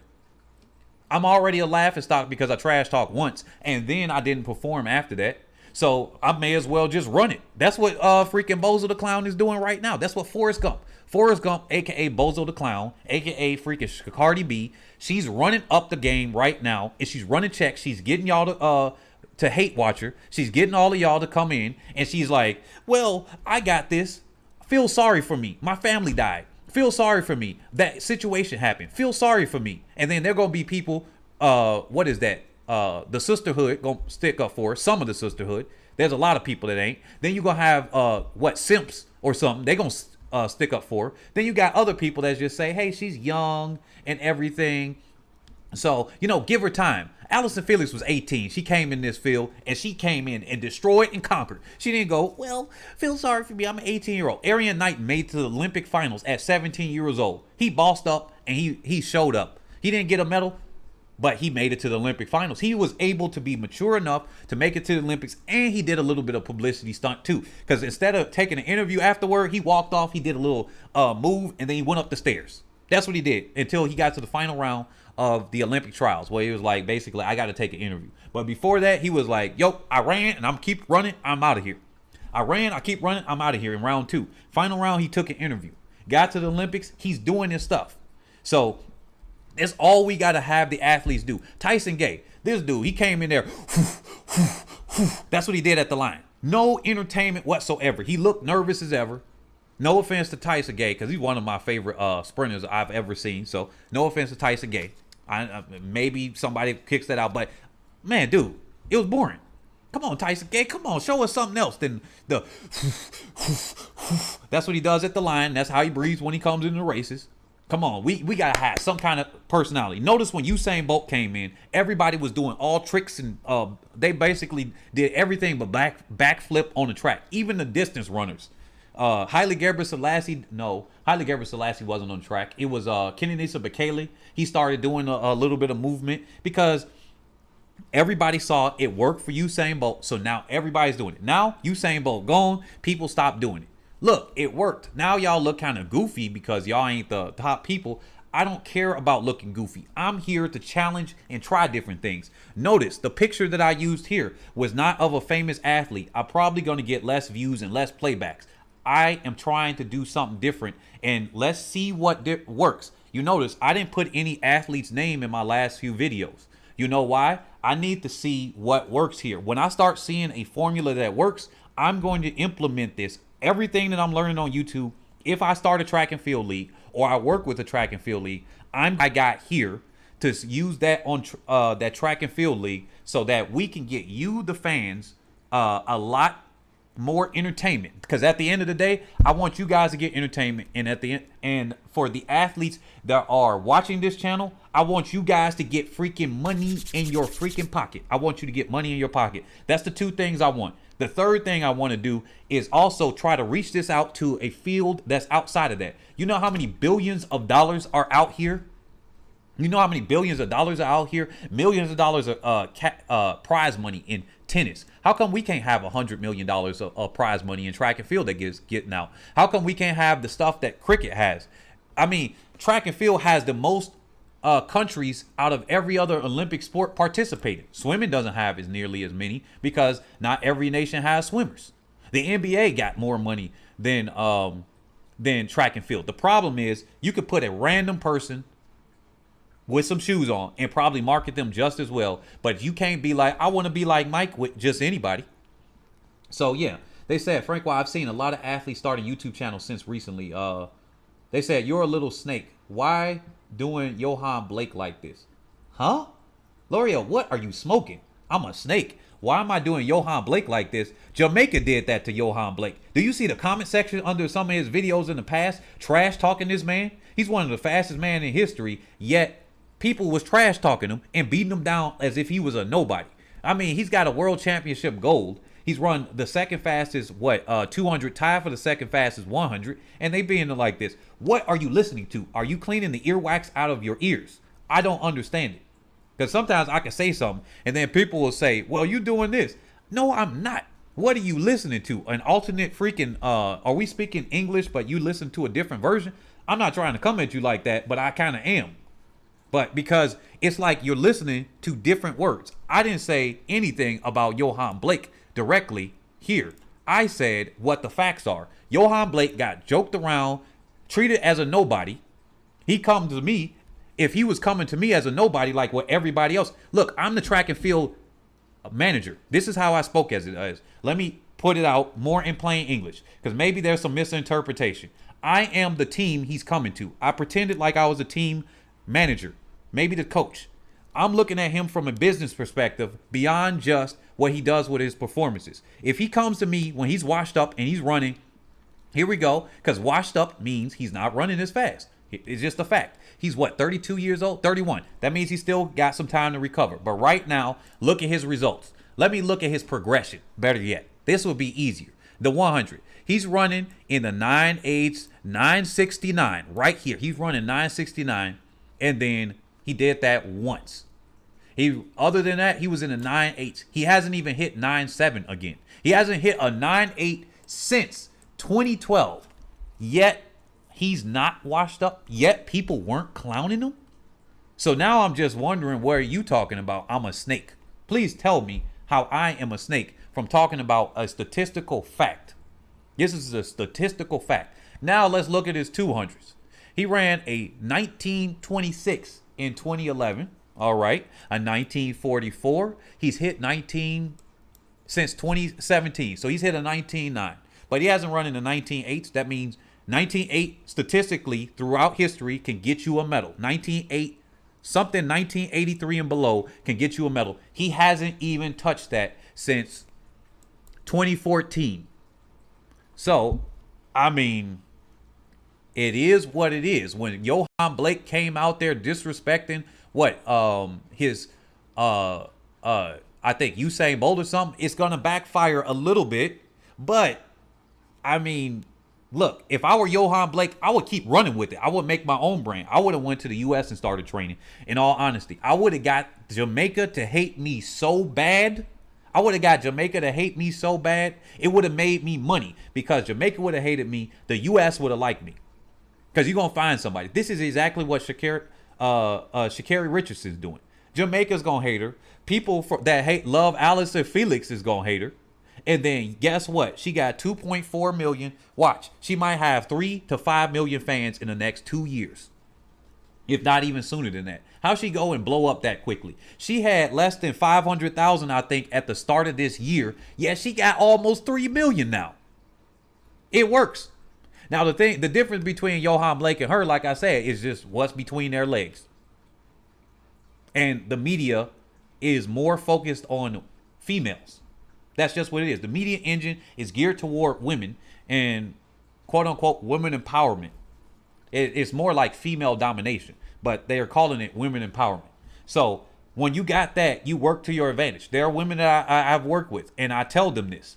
And I'm like, look, you're a woman. You got a certain advantage with the media. Now, with a guy, you have a certain advantage with the media in a different way. And this is how you got to act. That's those things. They said, why do they, there's only one boat. That's how it's going in Jamaica, though. Jamaica, tough love. Blake is done, and I'm from Jamaica. They said, yes, I have noticed more athletes with YouTube channels. As unnecessary as Cravon's video was, it drew lots of views. Oh, that's why people wanted me to get on Cravon. I really don't watch other YouTubers at all, in all honesty. I watched what's his name on I watched what's his name when they talked about the track and field league, because they said, hey, they emailed me too. They said, hey, check this out. He talked about a track and field league like you. I want you to see this video. And then I waited about a week, and then I watched it. So they said, women are enjoying the focus of the world. They said Johan had a horrible injury, and I think it's playing on his mind. Cara Britton said, Johan tried to disrespect his coach and Usain, and we did not approve of that. Yeah. So what he could have done when he did that, he could have got himself on a boat, went to the U.S., but instead, he didn't come to the U.S. until he's running, let me see, until he's running a 9.95. And I mean, his other performance could have been a false start that they just didn't catch. Like, people, we all over here arguing whether that could have been that. But he's not coming to us until he's basically a 10-something runner. And yeah, he got injured, he got banned or something like that. All of these things do come into play. But I just wanted to point out a fact. Right? I want to point out a fact that he hasn't been there. It is what it is. Now, how could he have capitalized on it? Got himself on the boat, went to the U.S., trained with U.S. coaches, stayed and went to U.S. meets, got himself name recognition in the United States with a U.S. brand, because the U.S. brand would have helped him, or he could have gone in Europe. Who knows, right? But I would have gone to the U.S. because the U.S. as a singular nation would have been easier to capitalize on certain things. In Europe, you got so many different nations, so many different languages. Yes, the actual payouts for the diamond leagues and everything can generate an athlete money and maybe some sponsorships. But I guarantee you, we are seeing it here with sha'carri B, with Forrest Gump.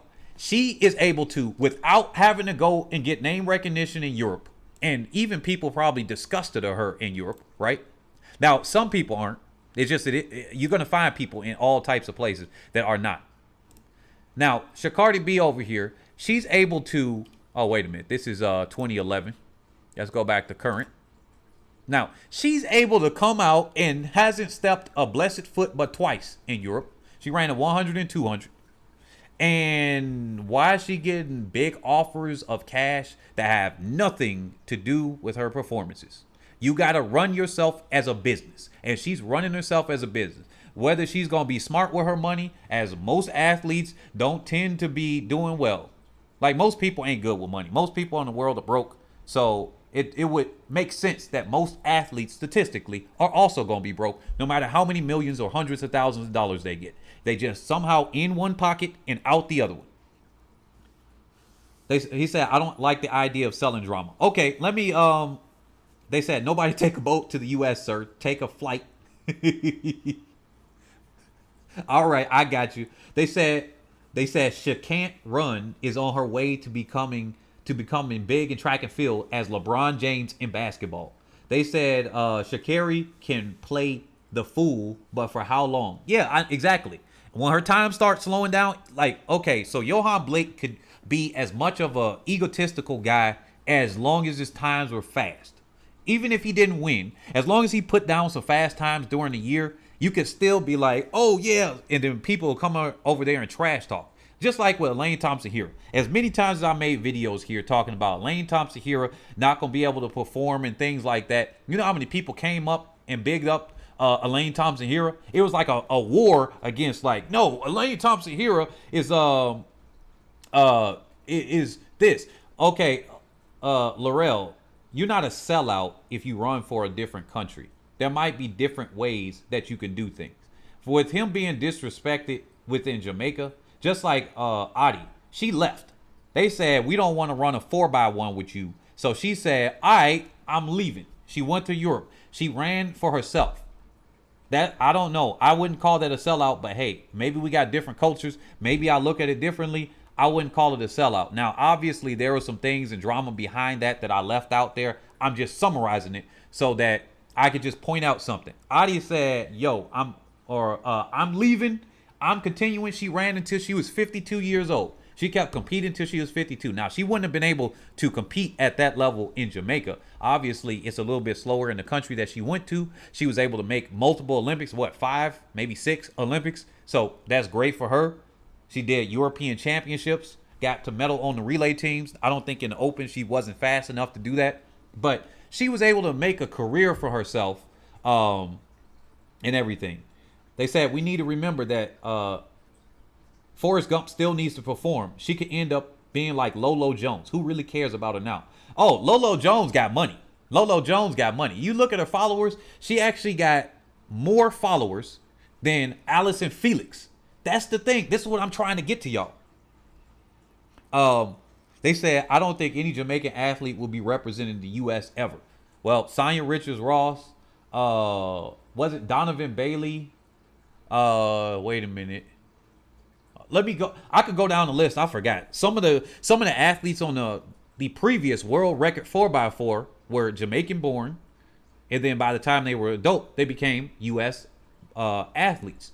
So, yeah, Jamaican athletes do come to the U.S. and run. Oh, yes, they come to the U.S. and run. Whether they had parents. Now, I don't necessarily consider somebody born in the U.S. Jamaican. They got the Jamaican descendant, just like an African descendant. Because if we all black, we African. So, and then you have white Africans too. So let's not necessarily go too far there. But look, they said Sonya got a lot of hate from Jamaicans. Hey, I mean, it is what it is. She did things for herself as a trader.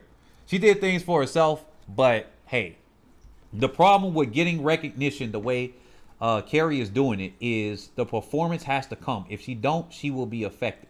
Y'all don't understand. Okay, this is look. If sha'carri can keep this form, this is the storyline that they're creating for you. I already wrote it out. I couldn't have wrote one better myself. Look, Forrest Gump. She's gonna come here now, whether accidentally or on purpose, right? I still am thinking that this stuff was a whole publicity stunt. Now, they said Gabby Thomas' father is Jamaican. Cool. Now,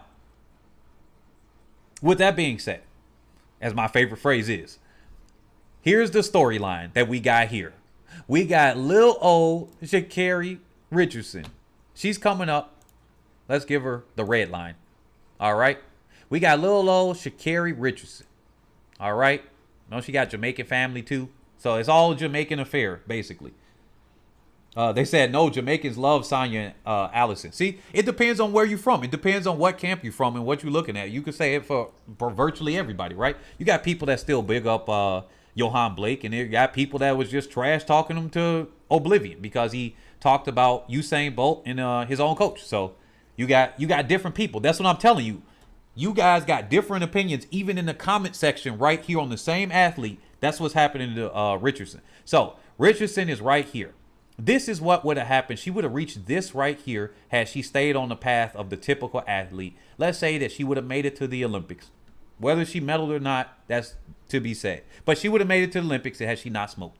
But this would have been her normal path of fame right here. Instead, she's going through this path of fame, which goes, all right, I smoked, so I got banned from the Olympics. She got like a million. She got to 1 million views right there. She got to 1 million followers right after that. That's what happened. She went to she had like 50,000. Then she got up to like 200,000 or something. Boom. Weed incident. Boom. And this, I'm talking about an Instagram. Then something happens. You like, you miss me yet? Her Twitter is just a backhanded thing. And then her Instagram got even more people. Don't let her Twitter fool you. Her Instagram is where most of the people are. Then she's like that. Then she goes, boom.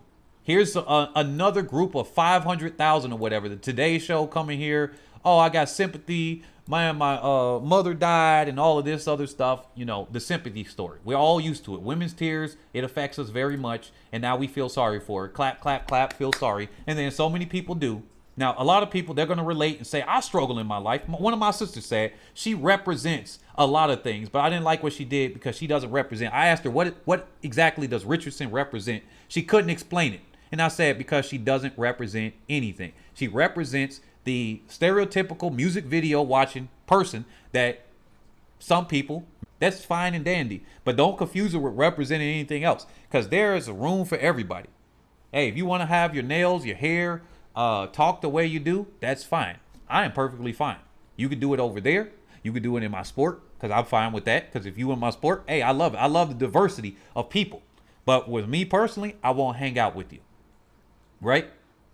So if somebody's doing that, like I said, I ain't got no hate for them, because I got people that I talk to that sound just like Richardson. And you would never be able to tell that, hey, look, I don't personally like, hey, getting real close to me and everything, that's a no-no. But here's a golden prize. Now, here's the storyline. Here's where she is here. And imagine this is 5 million. 5 million right here. What's going to happen is she's losing right now. She looks like a clown, a straight up clown. And then when she wins, she has capitalized on the 2.4 million people, plus her Twitter, plus whatever else she got. Imagine she makes a YouTube channel. Oh my goodness. Just imagine she makes a YouTube channel. What she's going to do is she comes back next year. It's in the U.S. It's a lot of people that feel sorry for her, the type of person that she is, right? They feel pity on her. There are some people that feel pity. And I would never love to have somebody feel pity on me. But hey, if it's for money and I've already done whatever it is and my personality is like that, I wouldn't really care. But as I am, and with whatever you guys probably can't see that, so I'm going to write it right here. With however my standards are, I'm like, oh no, that's not going to happen. So she's going to come here. This is the restart for next year. She's already got 2 million. This is the new baseline, 2 million. Let's go back here. Let's erase all of this. The baseline is 2 million, 2.4 million people. Now Richardson is right here. Let's imagine that this is 5 to 10 million people. She's going to come here, win USA trials. I'm very confident that she can do that, or get second. And that's going to be like, hey, look, I'm still working hard. Tiana Daniels may win, and then she's going to get the interview anyway. And then she comes up, she makes it past the first round. She makes it past the second round. Now, you know it's going to be a whole bunch of people tuning in Eugene, because now this woman right here has built up momentum.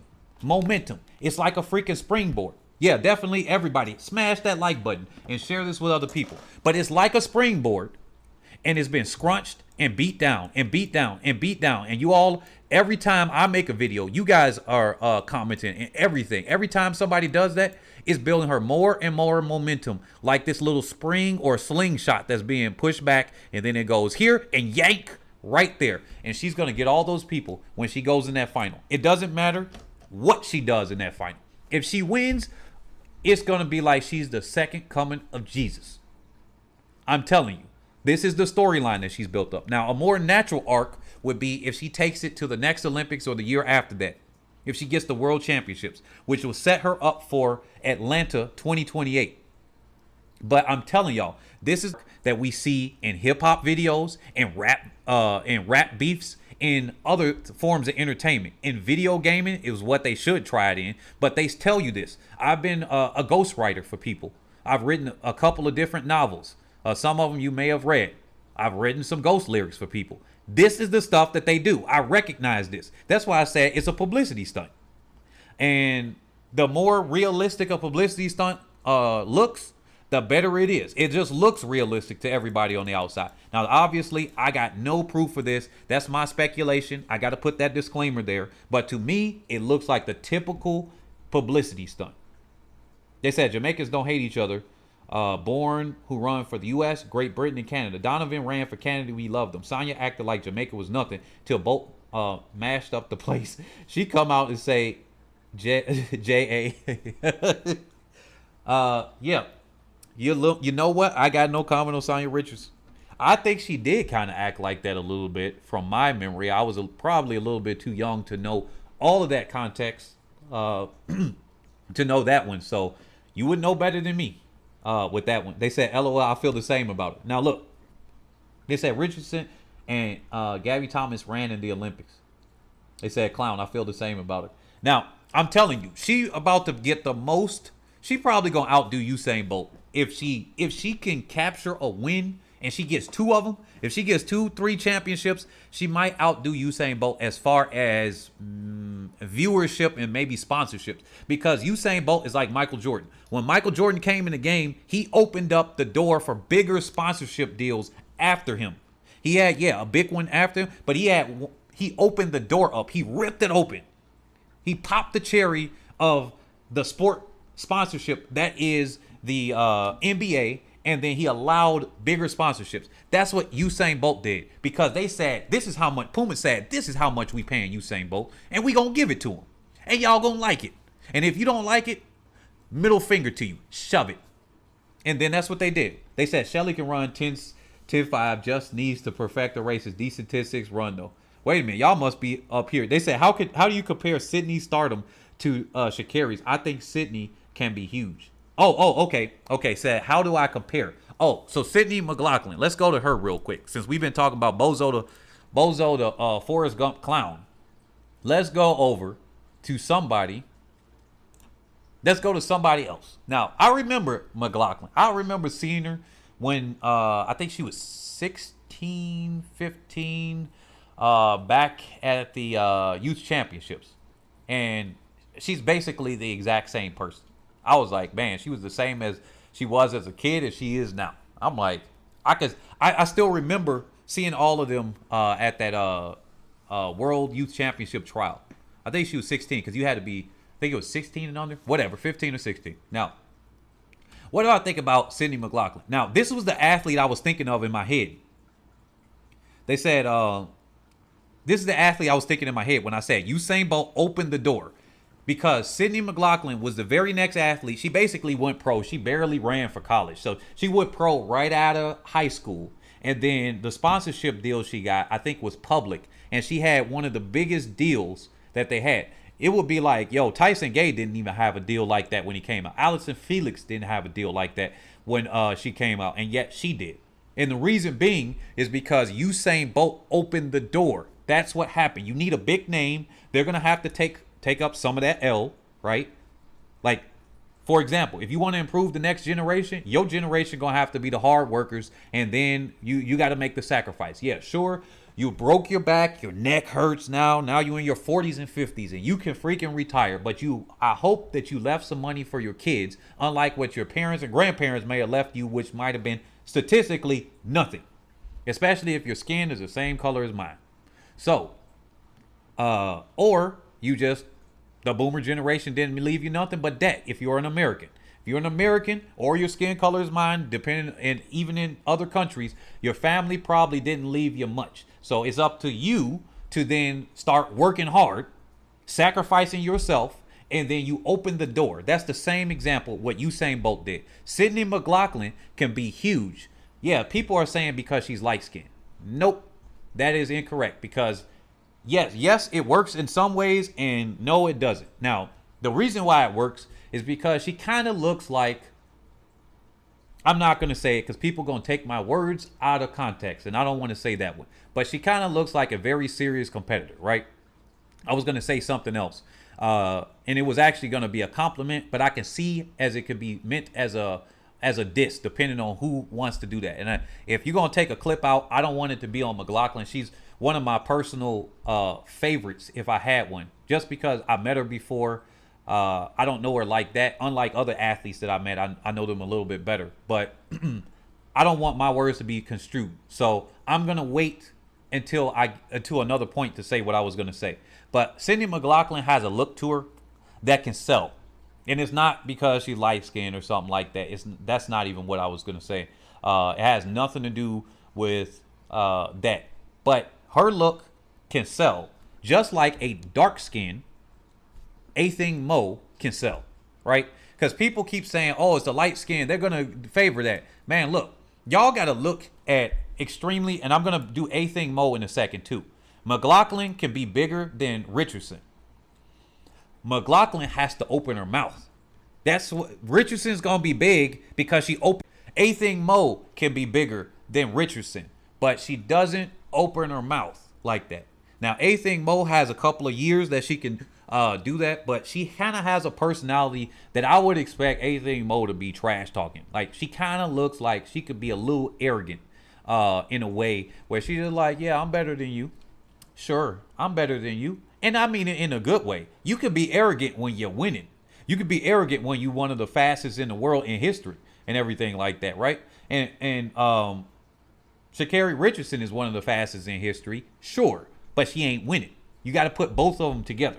You could be a little arrogant when you're the fastest in history and you can't win, sure. I wish Asafa Powell would be a little more arrogant, or when he was in the past, but he didn't. It is what it is. They said she is pretty and she is not a bona fide lesbian. James Morton said. South Croy said it takes an athlete with clout and influence to advance the advantages for others in the game. Exactly. And that's what Usain Bolt had. And that's what he has. He has clout and influence. Except he didn't necessarily grow track and field. Now, let me ask you guys this. A lot of people stop watching track and field after Usain Bolt is gone. Same way, a lot of people will stop watching track and field, and they keep saying they're not real fans.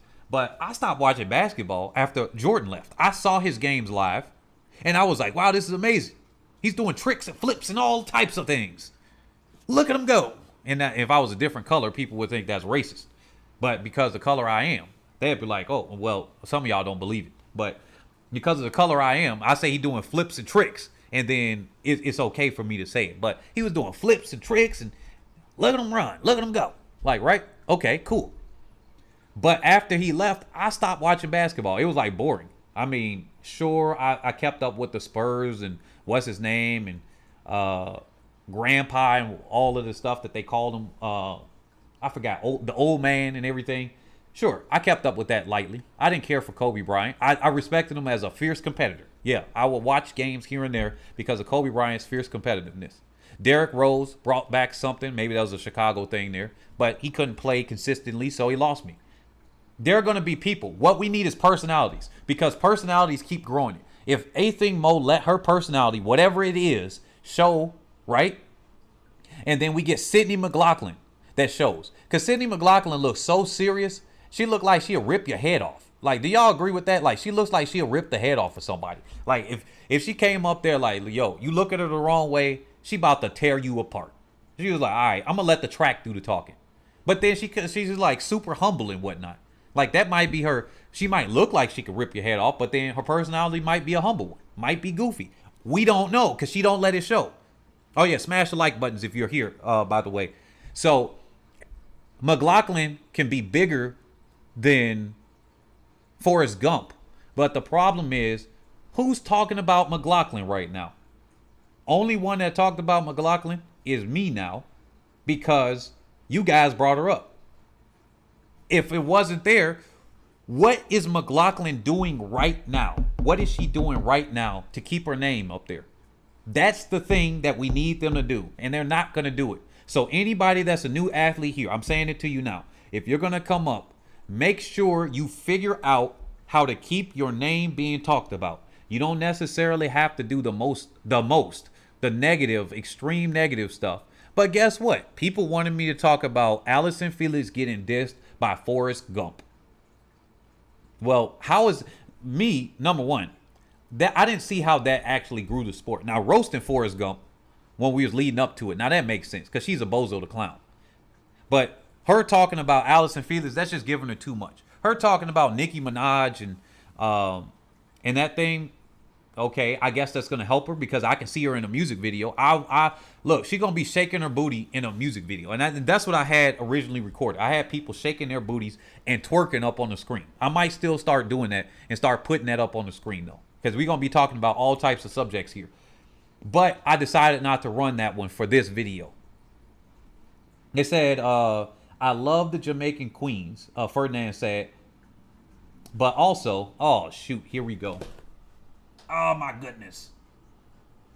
Looks like my screen just jacked up. Hold up a second. We got some technical difficulties here. Looks like we gotta fix this one up. But anyway, so yeah. They said on the 4x4, our team looked like the executioners in the intro. Sydney and Mo are the future. I mean, yeah, they did. And I'm surprised they didn't get the world record. I mean, the announcers were just dropping the ball with that one. Maybe they didn't think Allison Felix was going to have a good enough leg to break the world record. But, hey, I would have still hyped it up as the world record because why not? Why are we not hyping it up as a world record? That's my thing. I'm all for hype. And then we could have just looked at it and be like, oh, it's almost a world record. Wow, they did a great job. But they dropped the ball on that one. So, okay, guys, do you guys have any questions or something that you want me to talk about actually right now? So we're in overtime. We've addressed everything that we could have addressed right here. But now we're in overtime. So if you guys want me to talk about a specific athlete or something else, because normally in overtime, I go and start talking about cryptocurrencies and make money and things like that. I think I might just have a standalone video for that in the future. And as the test went, because I didn't title my video, Shelly-Ann Fraser-Pryce beats Elaine Thompson-Herah, I got a little bit less views than I probably would have. Now, we still got 100 plus. Great. But I think we could have got more views if I titled this differently. They said, Anything Mo reminds me of Jim Ryan, talent from another planet. Oh, shoot. Yeah, Jim Ryan. Now, I wasn't old enough. I'm assuming you were old enough to see Jim Ryan, Chris. But I wasn't old enough to see Jim Ryan. But he was definitely an inspiration from Kansas, if I'm not mistaken. And I watched a lot of his videos, watched a lot of his running.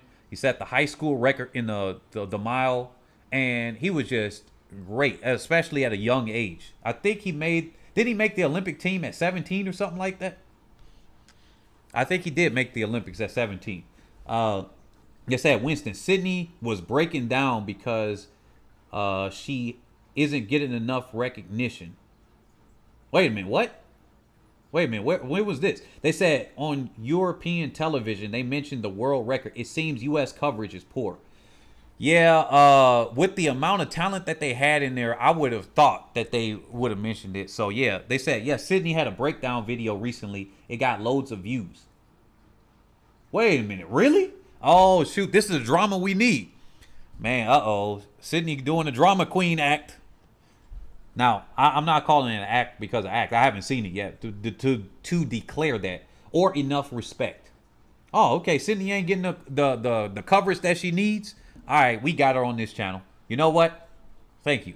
Thank you for bringing her up. You know what? Even though the views that I get when I post up Sydney McLaughlin ain't there. And look, when I post up, I got a view of Sydney McLaughlin. Should I go to my channel right now and show y'all that? Because I got videos on Sydney McLaughlin. I got videos of Dalilah Muhammad. I got Anything Mo. Those are my least watched videos on this channel. So that means the audience and the crowd that I got here don't care.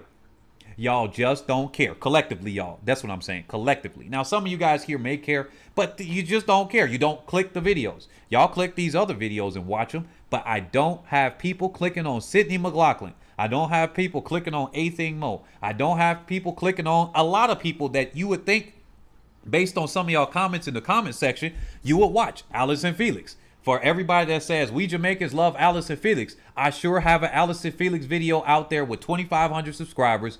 At least, I'm going to say most of my audience is Jamaican because we got Jamaicans that live in the UK, Jamaicans that live in the US, and I have at least 37% of the subscribers are Jamaicans in Jamaica. And then I'm going to say a large amount of the quote unquote Americans are probably Jamaicans. So with everybody saying that they love Allison Felix, the Allison Felix's legacy video got less than 300 views. So it's all about what you guys are doing. Once again, Trikey, Adidas, and all of them, they're looking at these numbers. This is the same way I would look at it. Let me do it this way. Why would I make a video on Sydney McLaughlin if the people ain't watching it? Why would I make one on Anything Mo? Why do y'all think even this channel, I stay talking about the women's 100 more than any, or the 200, and women in general? Because when I try to talk about the men, when I try to talk about anything else, less views. It goes there. I can't get the views to come out because people ain't watching it. They ain't clicking it. And unfortunately for me, I would like to talk about other things. So at this point, I actually just stopped caring. I'm just going to start putting it out there. Notice even this video, it said, you need fans, so it's like this, ... What the heck does that title mean? it kind of means something. Now, the thumbnail did give away that I'm going to talk about building up a fan base for track and field, but still, now I'm starting to go into the area of, okay, let me build up track without having to directly, or build up this YouTube without having to mention a person's name, without having to put their picture in a thumbnail. Because if I can get you guys to be interested in that, that means I'm building up a good fan base. If I have to put a person's picture or their name in every single title, that means my videos will flop and flounder. Just like Sydney McLaughlin, she has to keep her name in people's mouths. She has to figure out some way without crying. Now, that will get her some of the fans, but she has to figure out a way without having to maybe cry. Now she has to capitalize on it. Man, Sydney, hire me to be your freaking PR person. Somebody send her this video, this section right here. Clip this out and send her this part right here. Look, hire me. Matter of fact, I will do it for free. Just for this once. Because once I do it for Sydney McLaughlin, my name going to be blown up. I'll do it for free for 3 years. I'm not going to charge you nothing. Because she's a bigger name. And I'm going to help her do her PR management. Now, y'all might see her do something ridiculous. Y'all going to be like, wait a minute. That's Head and Shoulders doing this. Hey, look. It is what it is. But, hey, if we could get McLaughlin out there, because I think she should get some of the limelight. Now, I ain't going to have her doing nothing like a sha'carri Richardson. No. That type of thing with me, I don't like it. I don't like it. I'll be honest here. I don't like it at all. I don't like how she's there. Now, I like it from a business perspective, like, again. But, yeah. Now, they said, okay, overtime question. Do you think Shelly-Ann can get the world record over Elaine? And would you watch the pre-race interview? Shelly-Ann stated that she is trying to beat Elaine. Oh, yeah. And Elaine was taken aback, and Shelly beat her. Yeah. So, this is what I thought. Yeah, I forgot to mention that earlier. So, I think that the great irony here is that Shelly-Ann could potentially get the world record. Now, this is why I did the post earlier, Winston. The reason I did the post, let's go to Shelly-Ann Fraser-Pryce real quick, and I'm going to go back to Sydney in just a moment. But the reason why I did the post earlier and I didn't show Shelly-Ann's face is I wanted to experiment to see who would interact with it, and I got less interaction, just like I thought. But hey, it is what it is. I'm going to try to do things because there's a potential copyright strike if I'm trying to build a brand here and to try to build things up for other athletes and stuff. We got to have recognition or be able to have interaction without having to use that. Because if I put up a collegiate athlete, let's say she's a Jamaican collegiate athlete that you all don't know, and y'all ain't interested enough in the stats that I put up or the other things about her, then and all you respond to is a Shelly-Ann Fraser-Pryce picture, because that's what's happened in the past. I noticed people responded to the picture, and all the one paragraph I wrote, they were completely off subject, and I don't like that. So because if you're off subject, then that means I'm not doing a good enough job conveying things. So that's why I didn't put that. But I think the great irony would be that she gets it first before Elaine Thompson-Herah, because Shelly-Ann Fraser-Pryce, and I'll say it again, they are the same height, waist down. And I will post up a picture later today, because I don't want to take and destroy the quality here and take 5 minutes to look for the picture.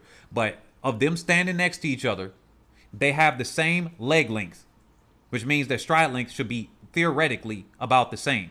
So if they have the same leg length, quote unquote, stride length, that means that whatever Elaine Thompson-Herah can run, Shelly-Ann Fraser-Pryce can run, and vice versa. And you look at their 60 time. You look at the times they've run in the past. They've multiple times run 10.71s, 10.7s. They tied at the Jamaican Championships with the 10.73. Literal tie. They are definitely, Elaine Thompson-Herah is a younger version. So eventually she should be able to pass, if she does the same progression, she should be able to pass Shelly-Ann Fraser-Pryce. Because she's older. It is what it is. Who knows if Shelly-Ann can hold this form next year. There's no guarantee for next year. So, man, this picture gets me every single time. This gives me every time. That's a funny picture. So, her being 34, I think she could get it. They said Shelly will not get the world record. Elaine will. So still post videos on people like Sydney. There are still those of us who want to know what's going on. So the problem with that South Croix is if I post a video, I can't show you guys the screen here, but if I post a video, just roll with me for a second. If I post a video and then the views don't get, let's say 1,000 views on that video, it's going to kill my channel because my bare minimum right here, it looks like I'm starting to get at least 1,100 to about 1,000 views on a video. So if it gets under that, like I have a video that says when they can't help but discredit they can't help but discredit your efforts or something like that. Day 3 World U20 Championships. Now, that kind of hurt my channel. But I put the hopefully your credit checks don't bounce, and people actually watched it because I put Sha'carri Richardson in there. It was a kind of goofy looking picture. Now the pictures help, but it hurt. The video before that was the Day 1 World U20s Championships. Before that, that was under 1,000 views. Before that, I had A-Thing Mo and Jacob Ingebrigtsen. It's 210 views right now. I'm looking at it right now. 210 views. As soon as I lost it, it went tumble. It usually does that. Then I said, did the Olympics blow it? I got 528 views. Next video after that, 300 something. So if I don't keep up with how the views are going together, it hurts my channel overall. And when that hurts my channel overall, people go to channels because what determines this is suggested videos. They said it was crazy. Yeah, it's better that she left. She got much better, even in the 200. Sydney McLaughlin has respect for Dalilah Muhammad. So has Dalilah Muhammad. I love the competition between them. And yes, let's be serious. On looks, Brianna Williams, Jamaica, and Gabby Thomas, U.S. is beautiful. $ post perfect. They said Shelly's legs are too short to reach that world record, but she can slingshot Elaine to it. All right, I'm gonna have to just post up the picture because y'all keep saying her legs are too short. Their waist is from the waist down are the same. But okay, I'll leave it at that because y'all know I be proving this every time. Y'all should just trust me at this point. Every time I be pointing this stuff out from high altitude, supposedly Oregon, to everything like that, I've been proving y'all that I know what I'm talking about. But I'm gonna have to prove y'all this one. Now, if I'm wrong on it, I'm wrong. She's at most an inch shorter than her, and that's not enough to say she's that much shorter because she's an inch shorter than whoever was on her outside lane in today's race. She's literally just 1 inch shorter than her, and she ran faster, so that's not gonna do too much. Talu and her are the same height. Was it Nieta? I think is about an inch taller than her. Somebody's 5'1" in that field. I forgot who it was, but yeah. You said, haven't you seen the video of Sydney? No, I haven't. So I'll check it out. I don't keep up. Look, I'm just gonna tell you, I don't keep up with like the stuff like that. I have to forcibly do that stuff here for you guys. But me personally, this channel is kind of made for, I'm going to try to make it entertaining for myself. And if you guys happen to be entertained by it, that's great. Because me, like I said before, and for the new subscribers, you will hear this. I think track and field is boring. I think it is snore fast boring. Straight up. Now, the races themselves are good, but the lead up to want to get me to click the race, to even want to care for the race, is boring. So I try to figure out how to do that. They said Shelly-Ann start is absolutely. They said I could not finish the video. Why? Because she cried too much or something? They said Shelly-Ann start is phenomenal. If Elaine had Shelly-Ann start, she would demolish the world record. Oh, yeah, it would. They said Brian Gibson, we will. We will. Wait a minute. What are you responding to? We will what? Wait. What? Oh, well, but yeah, we've been up here. What is it? I think it's been, yeah, we've been up here an hour, 59 minutes. I think that's enough for us. Can y'all leave a like on the way out? Keep you on the air, my friend. Oh, yeah, definitely. At least one South African. I know. Shout out to everybody. Let me do that. Shout out to everyone. Smash the like button, y'all. Smash the like button. The like button on the way out. And I like to think, oh yeah, one of my phones died, but I did see somebody do a Cash App donation. I appreciate everybody that has donated via Cash App, PayPal, the subscribers to Patreon, as well as the cryptocurrency people. So once again, I appreciate everybody that comes out. I didn't think I would get 2,500 subscribers. I didn't even think I would be able to do live streams or anything like that. But at this point, I see that you guys like the content that I'm doing, and some of you guys hate watch. That's fine too. Hate watching is fine too. I'm not gonna waste my time to go to Forrest Gump's page to hate watcher. Now I've done some stuff for research, but in my own time, if it wasn't for this, which is essentially a job I created for myself, well then I'm not doing it. That's not what I'm gonna do. They say if Lane was running as fast in the past when Shelly-Ann was younger, Shelly-Ann would have broken the record. Hit the like button before you go out. Thank you, South Croy.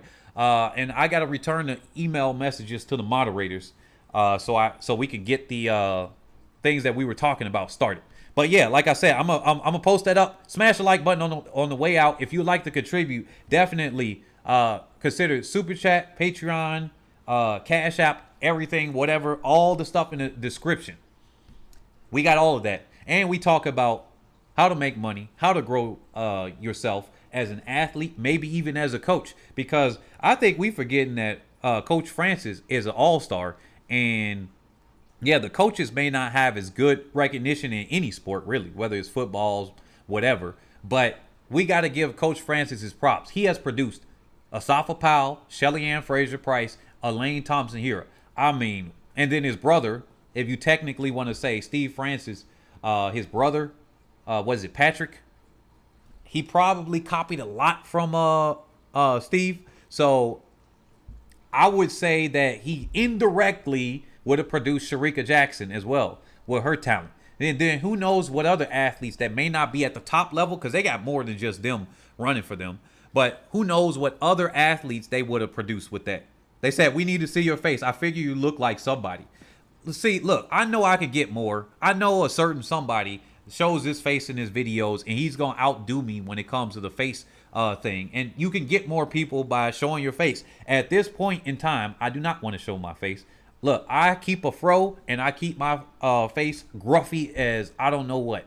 So I'm going to look like I came straight up, rolled out of bed. And the ladies like it like that, by the way. But I look like I'm rolled out of bed. But it is what it is. I don't want to show my face right now.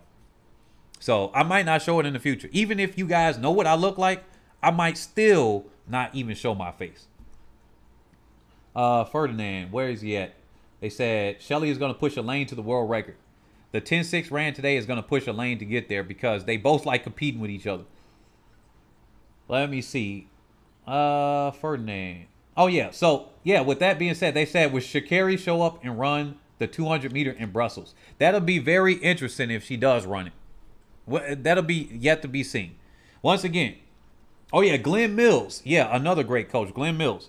Although I would say he kind of had just a shot with Usain Bolt, but that's good enough. So, guys, definitely smash the like button. I appreciate everybody that's been out here. And I'm going to catch you all on the next one. Peace out. I'm going to drop this link for you guys here. Obviously, do with it as you will.